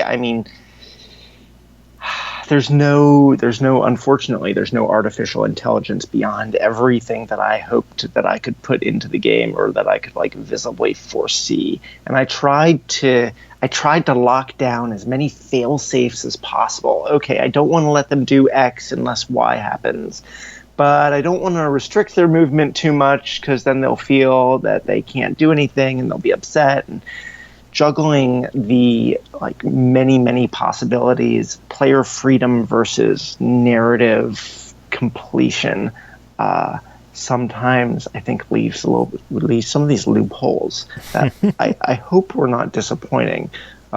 And just to check, did you manage to get Marian's father out afterwards? I think we paid to have him released. We worked with the nobles to pay to have him released, so he is with us now. Yep. Yeah, we got him out. We good. That's definitely the the tack, especially without being able to go back and without doing the save games, and the fear of the dreaded fat finger, right, where you might accidentally press the choice that you didn't mean to. I tried to build in as much redundancy for a lot of these like main issues as possible, where you could just maybe spend some money or some resources to get the desired outcome after all, or at least mitigate the consequences. I've got the fat stubby fingers going on too, so I know what's up. There were definitely a few times where I thought I was scrolling the page and I chose something like, damn. I apologize. I really do. It was one of those intractable problems in terms of balance the interface, because you want a one touch. You don't want a 2 or a 3 touch in order to move through a choice, with the idea that people might accidentally press a button every once in a while. Yeah, it's like tap this, confirm to do this, and it just like, come on, move on with the game. So right. It's definitely better you did it the way you did. It's just my sausage fingers are the problem. Well, I can't help you with that. And unfortunately, like I said, a lot of these technical issues, I send an email to the developers and be like, guys, can we make this happen? And they'd usually write back and say no. Oh, like, man. all right, can we do something that's maybe not as complicated but still works for us? I still can't imagine how many different options, like for any given option in the game. What do you think? I'm trying to figure out how to word this. For what do you think is the option in the game with the most different or most unique possibilities? The single option? Yeah. With the most branching? That's actually not as complicated a question as you might think.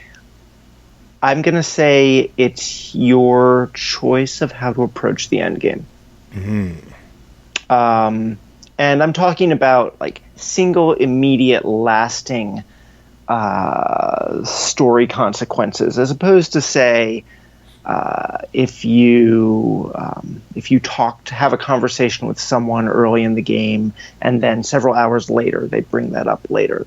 That's different. But like immediate branching story options, I'd say it's the choice of the end game. All right. And ultimately you get 3 or 4 of those.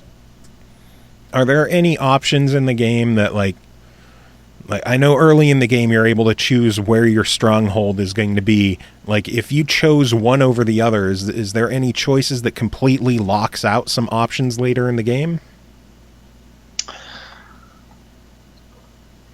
Yeah, there are a lot of choices that will lock other choices out. You can, early in the game, for instance, you can kill Guy of Gisborne. And if he's dead, he's dead. He doesn't come back. Later, you can kill Prince John. Oftentimes, the options that really lock up are if you decide to kill characters or send them away. And then their options close out and you don't see them again. Although those actions might have other repercussions that then show up later on. Mm. I'm trying to think the guy Guy Ginsborn, is that who you said? Guy of Gisborne.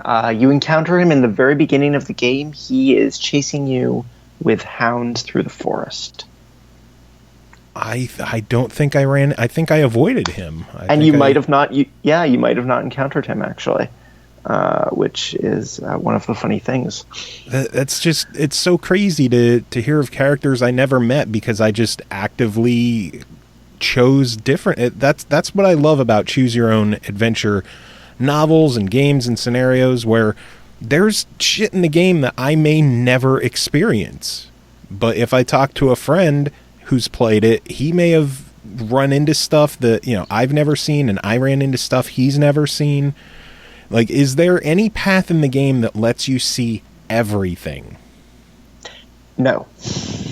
That's an easy one. Part of that has to do with, so you have 5 different backgrounds that you can choose for Robin. You have 3 different Marions, and the 3 different Marions come each with their own set of companions who are more or less exclusive.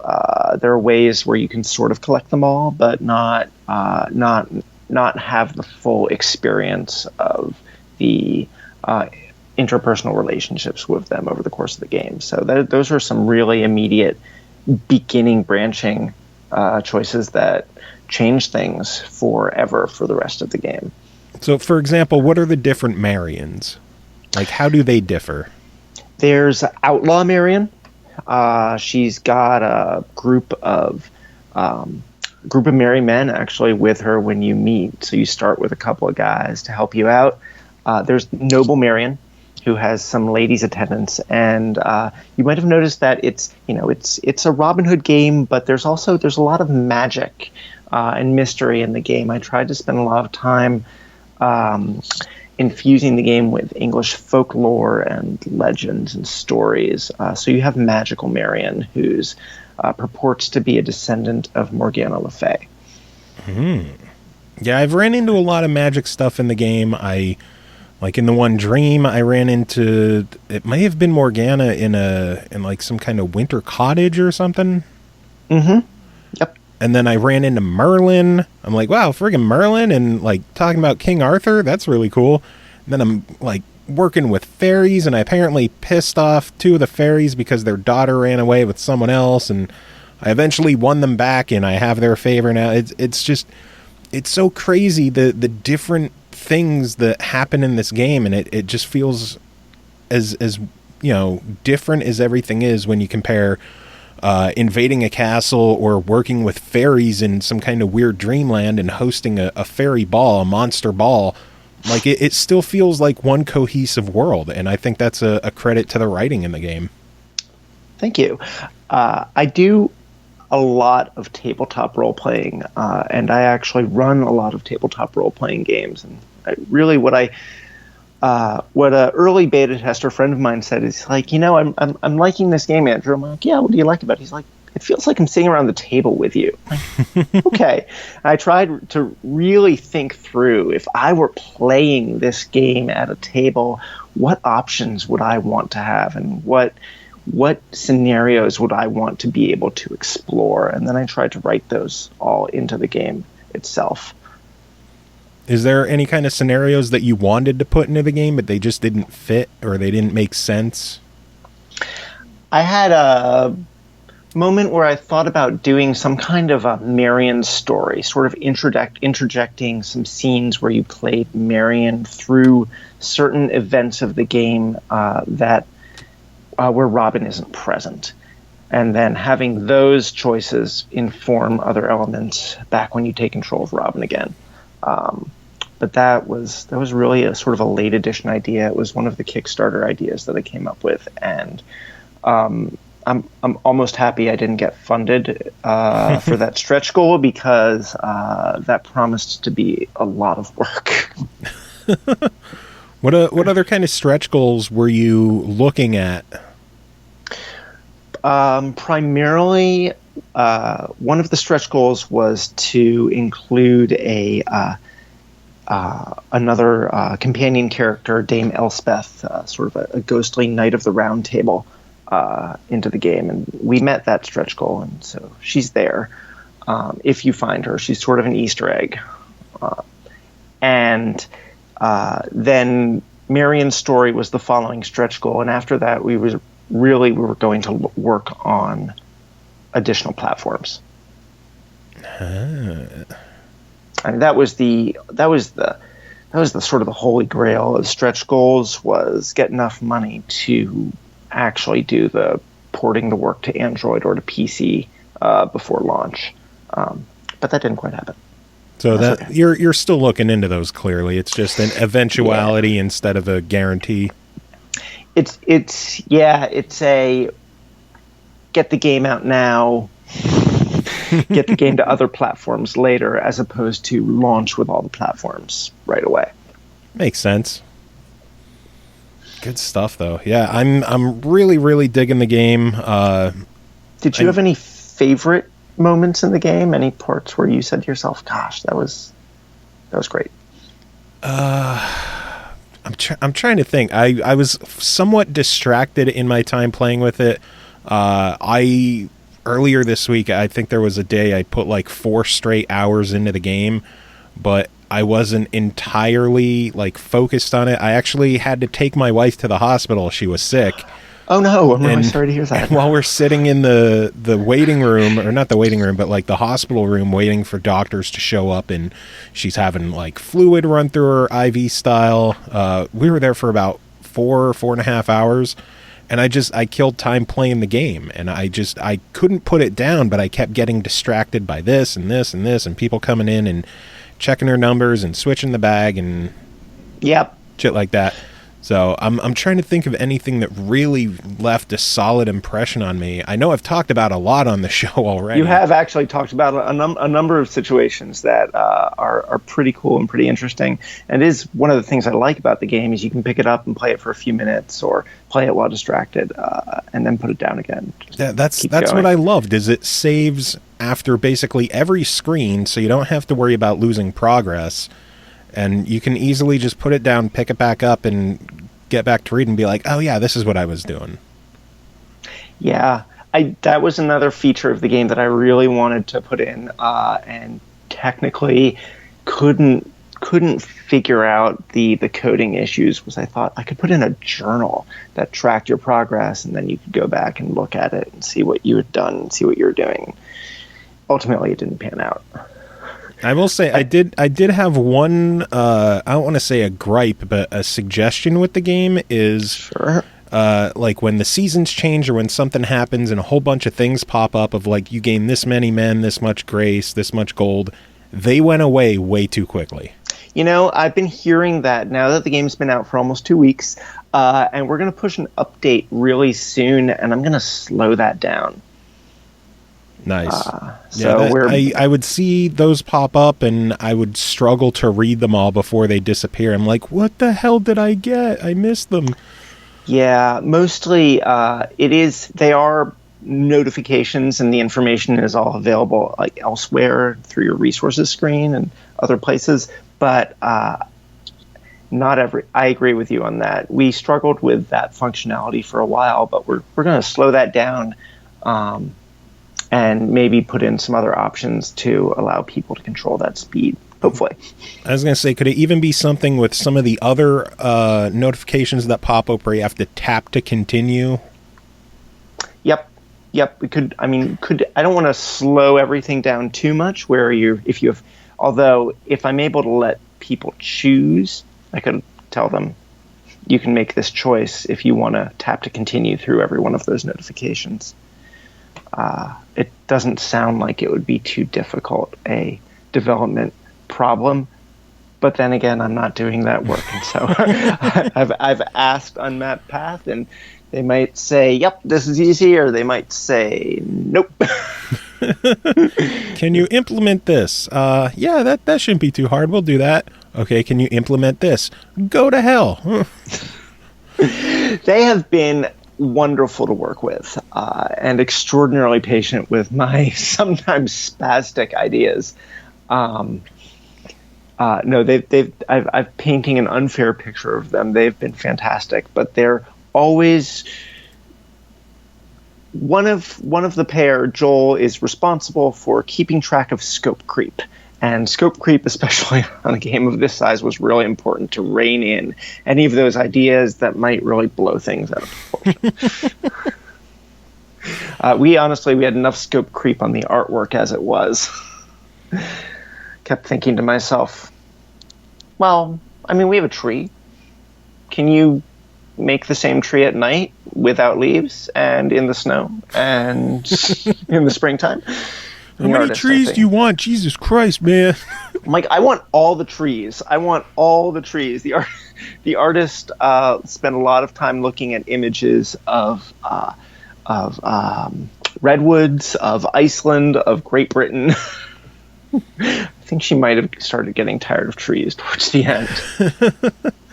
And you mentioned that was an art book was part of the Kickstarter rewards? Yes. We have a PDF of the art book, which I'd be happy to send to you if you're curious. Oh, that'd be awesome. I was going to ask, was it a digital thing, or did you actually have physical art books made? Is totally digital. Is one of the big pitfalls of Kickstarter that I read about early on was don't promise to ship anything or do manual printing, and that's totally true. So we collate it and present it in a PDF format and send it along and let people enjoy the various pieces of art that they may or may not encounter throughout the game. Have you considered gauging interest for a physical run of it at all and to sell it separate? Clearly not include it as a Kickstarter reward, but maybe sell it on a website. That would be possible. One of the things that you can do actually is contact the artist directly. She'll make you prints of any of the pieces of art in the game, and they're very, very reasonably priced. Who is the artist? That's right. The artist is Amanda Spade. You can find her at amandaspade, SPAID.com.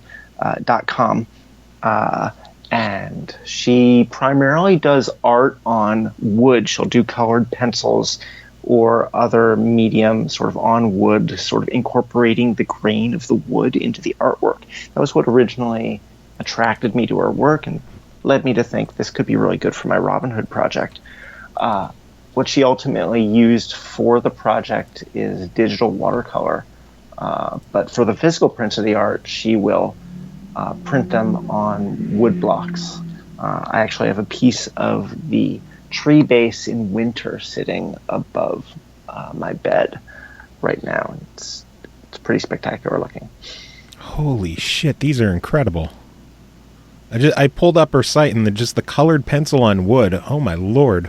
She is extremely talented, and she's local to me actually in the DC area, which is, we just met at a party, and I said, hey, I'm a writer, and she said, hey, I'm an artist. I said, well, this works.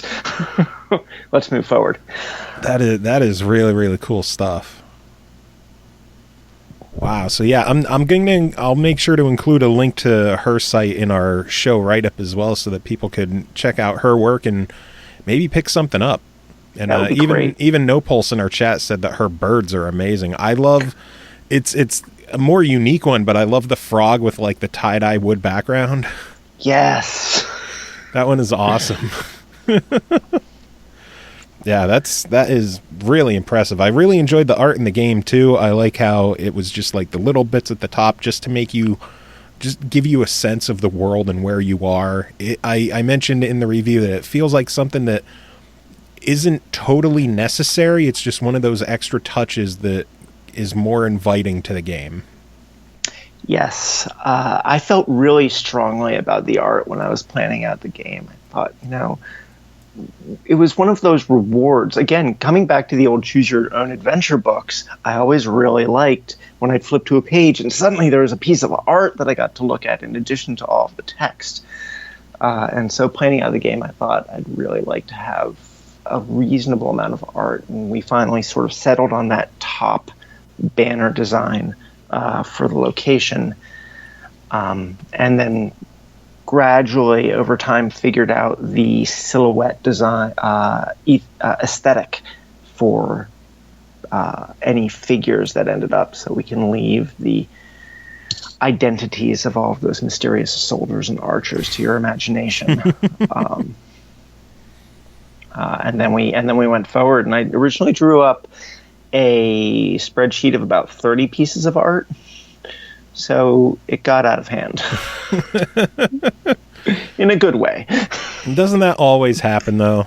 You plan for something, and then the final result is significantly larger. Every project I do. My show started out at like 45 minutes long, and now I do interviews that are more than an hour. I can say I appreciate it. I know about the increased scope of things. I know in the game you mentioned that you have a lot of magical elements to it. Do you have any kind of like just batshit crazy things in the game? Like you'll look at a game like Silent Hill that has their crazy endings with like a dog and UFOs, or you have something like Hitman where they have Easter eggs where like a guy could get run over by an ice cream truck. Do you have anything in the game that's just you pick a certain option or a certain string of options and just something crazy happens? My favorite Easter eggs in the game all come from the various fun and totally ridiculous Robin Hood movies that have come out in the past, 50 years. I tried to watch as many of them as possible. So there's a scene in the game where you can reenact like the Kevin Costner Prince of Thieves assault on Castle Nottingham, or there's another scene where taking from the animated Disney movie with the fox, you can hang all of Prince John's gold up on like a clothesline, and you can sort of string it over the sheriff's head and steal it that way. There's a lot of little like movie Easter eggs in there. I did see a couple of, I can't think of them offhand, but I did see a couple of Men in Tights references in there, which I was excited. I fucking love Robin Hood Men in Tights. It's a fantastic movie. So I was thrilled when I would see like just a line from the movie pop up in the game, like, it's Robin Hood Men in Tights. It's one of the things I really liked about working with Robin Hood as opposed to some intellectual property that I just made up out of whole cloth. There's so much cultural weight and history to the game and to the legend, and people walk into it and they know, or they think they know, what's going on and what to expect. And sometimes I played to those expectations, and sometimes I tried to veer away from them just to give some kind of a surprise. Yeah, there's been so many takes on Robin Hood over, decades or even centuries that there's a lot that you can pull out of the well and throw as references in there. And it's great to play through the game and just see something familiar and you chuckle and be like, oh, it's that. I don't know how many people are going to get it, but I like my the reference to the Russell Crowe Robin Hood is one of my favorites, which is actually from reading about it was a movie about the Magna Carta, but they couldn't get it made, or so I read, unless they made it about Robin Hood instead. What the hell? All right. I'll admit I haven't seen that one, but I own Men in Tights and Disney's Robin Hood on Blu-ray. So those are great. I love those. There's also an excellent 50s Robin Hood from Disney again, but it's live action, and it takes that one. Yeah. Oh, you've seen it. Years and years ago when I was a kid. Like on Disney Channel when it was still a premium channel and you had to pay for it with HBO. Oh, yes. We were requesting all the Robin Hood movies in our library system, and we thought we'd requested the animated series. And this is only a couple of years ago, mind you, I go to the front desk of the library and they hand me a VHS tape. Oh, my Lord. So what is this? So I dug our VHS video out of the attic, dusted it off and plugged it in, and we managed to play this really fun but kind of strange movie. That's ridiculous. Was that the one with Errol Flynn? Was that No, Robin Hood? that's even older actually. That's from the 40s. That's the classic. That's the super classic. I wonder if that was the one I saw instead. I don't know. It was totally live action with Robin Hood, and Friar Tuck has like a metal helmet, and it basically there's a series of old Robin Hood stories out there and Robin Hood ballads that a lot of the novels and especially the earlier books borrow from, and it took a lot of those stories and just strung them together into one movie. So you'd have these very discreet little scenes where Robin is knocking Little John into the river and then getting him out, or riding Friar Tuck across the river and then riding him back. And it's all very, very curious. At the end of the day, someone read the classic. I forget the author now, but the classic Robin Hood and his Merry Men book and said, we are just going to take this verbatim and we're going to film it and it will be done. Man, that's crazy. I'm not sure if you referenced this one. I don't recall seeing anything, but it's possible I just didn't see it. Did you reference Rabbit Hood, the Bugs Bunny short? Oh my gosh. I saw Rabbit Hood. I didn't reference it, but I did watch it. Missed opportunity. I know. It was get in trouble for like stealing carrots out of the forest. I think it was ultimately, I tried to maintain a certain level of seriousness in the game, even though I want to be funny sometimes, but not so funny that it veers into the totally ridiculous. I think that Looney Tunes crossed that line just a little bit. Yeah, just even a smidge. Then again, Men in Tights is pretty crazy too. Men in Tights is pretty crazy. A little bit more mainstream nowadays, though. That's still one of my favorite Mel Brooks movies. So I'll always love it. And Cary Elway, I thought, was the perfect Robin Hood. He's fantastic. So good. Was he the guy from Princess Bride? Yes. Yes. Yep, Princess Bride, Robin Hood, Men in Tights, Saw, of all things. I haven't seen it. I can't say that I'm going to.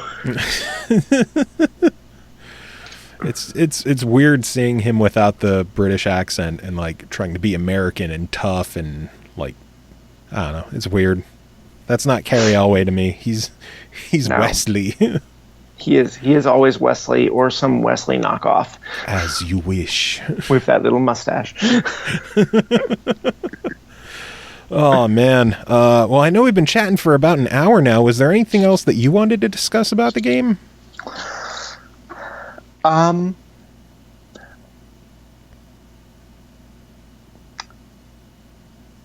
We walked through all the elements that I was really excited about. The base building, romance, the way that the game is constantly changing based on your actions and moving through it, and sort of trying to keep the player engaged with all the NPCs out there.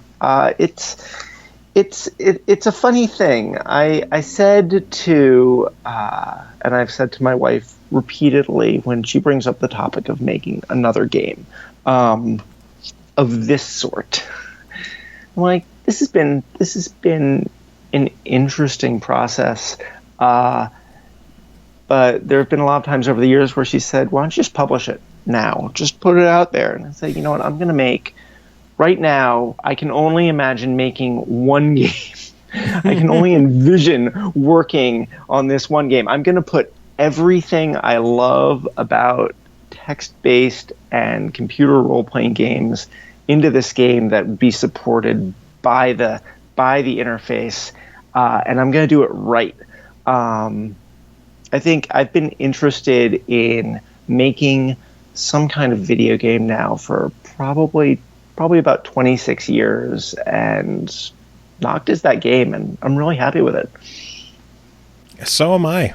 I gave a high recommendation on our show. I think I'm kind of worried that people might see a $6 price tag on an iOS game and be like, a mobile game? I don't want to pay more than 99 cents for this. But I think the people who have the $6 and pick it up are going to really, really enjoy it. Unless they can't read, then they might be in trouble. Age range does include literacy, yes. So what is next from here? I know you mentioned that you're looking to get it on Android, possibly PC. I think you should get it on the Switch. Sounds like a great idea, yeah. I would enjoy, I'm an Xbox guy. I would love to see it come to the Xbox One eventually, possibly PS4, although I don't really care about the PS4. I play a lot of Xbox One, and I don't know if I can imagine people playing it on the TV for extended periods of time, but I certainly wouldn't want to rule that out either if there was call for it. I think, it's one of those games that would stand out on a console just because there's not much like it on console. Yeah.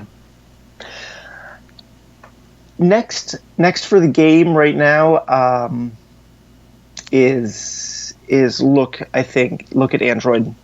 look at Android. Then PC is the natural next step, just because it's already almost there in terms of the development. And then after that, I know nothing about consoles in terms of what is required to move stuff to them.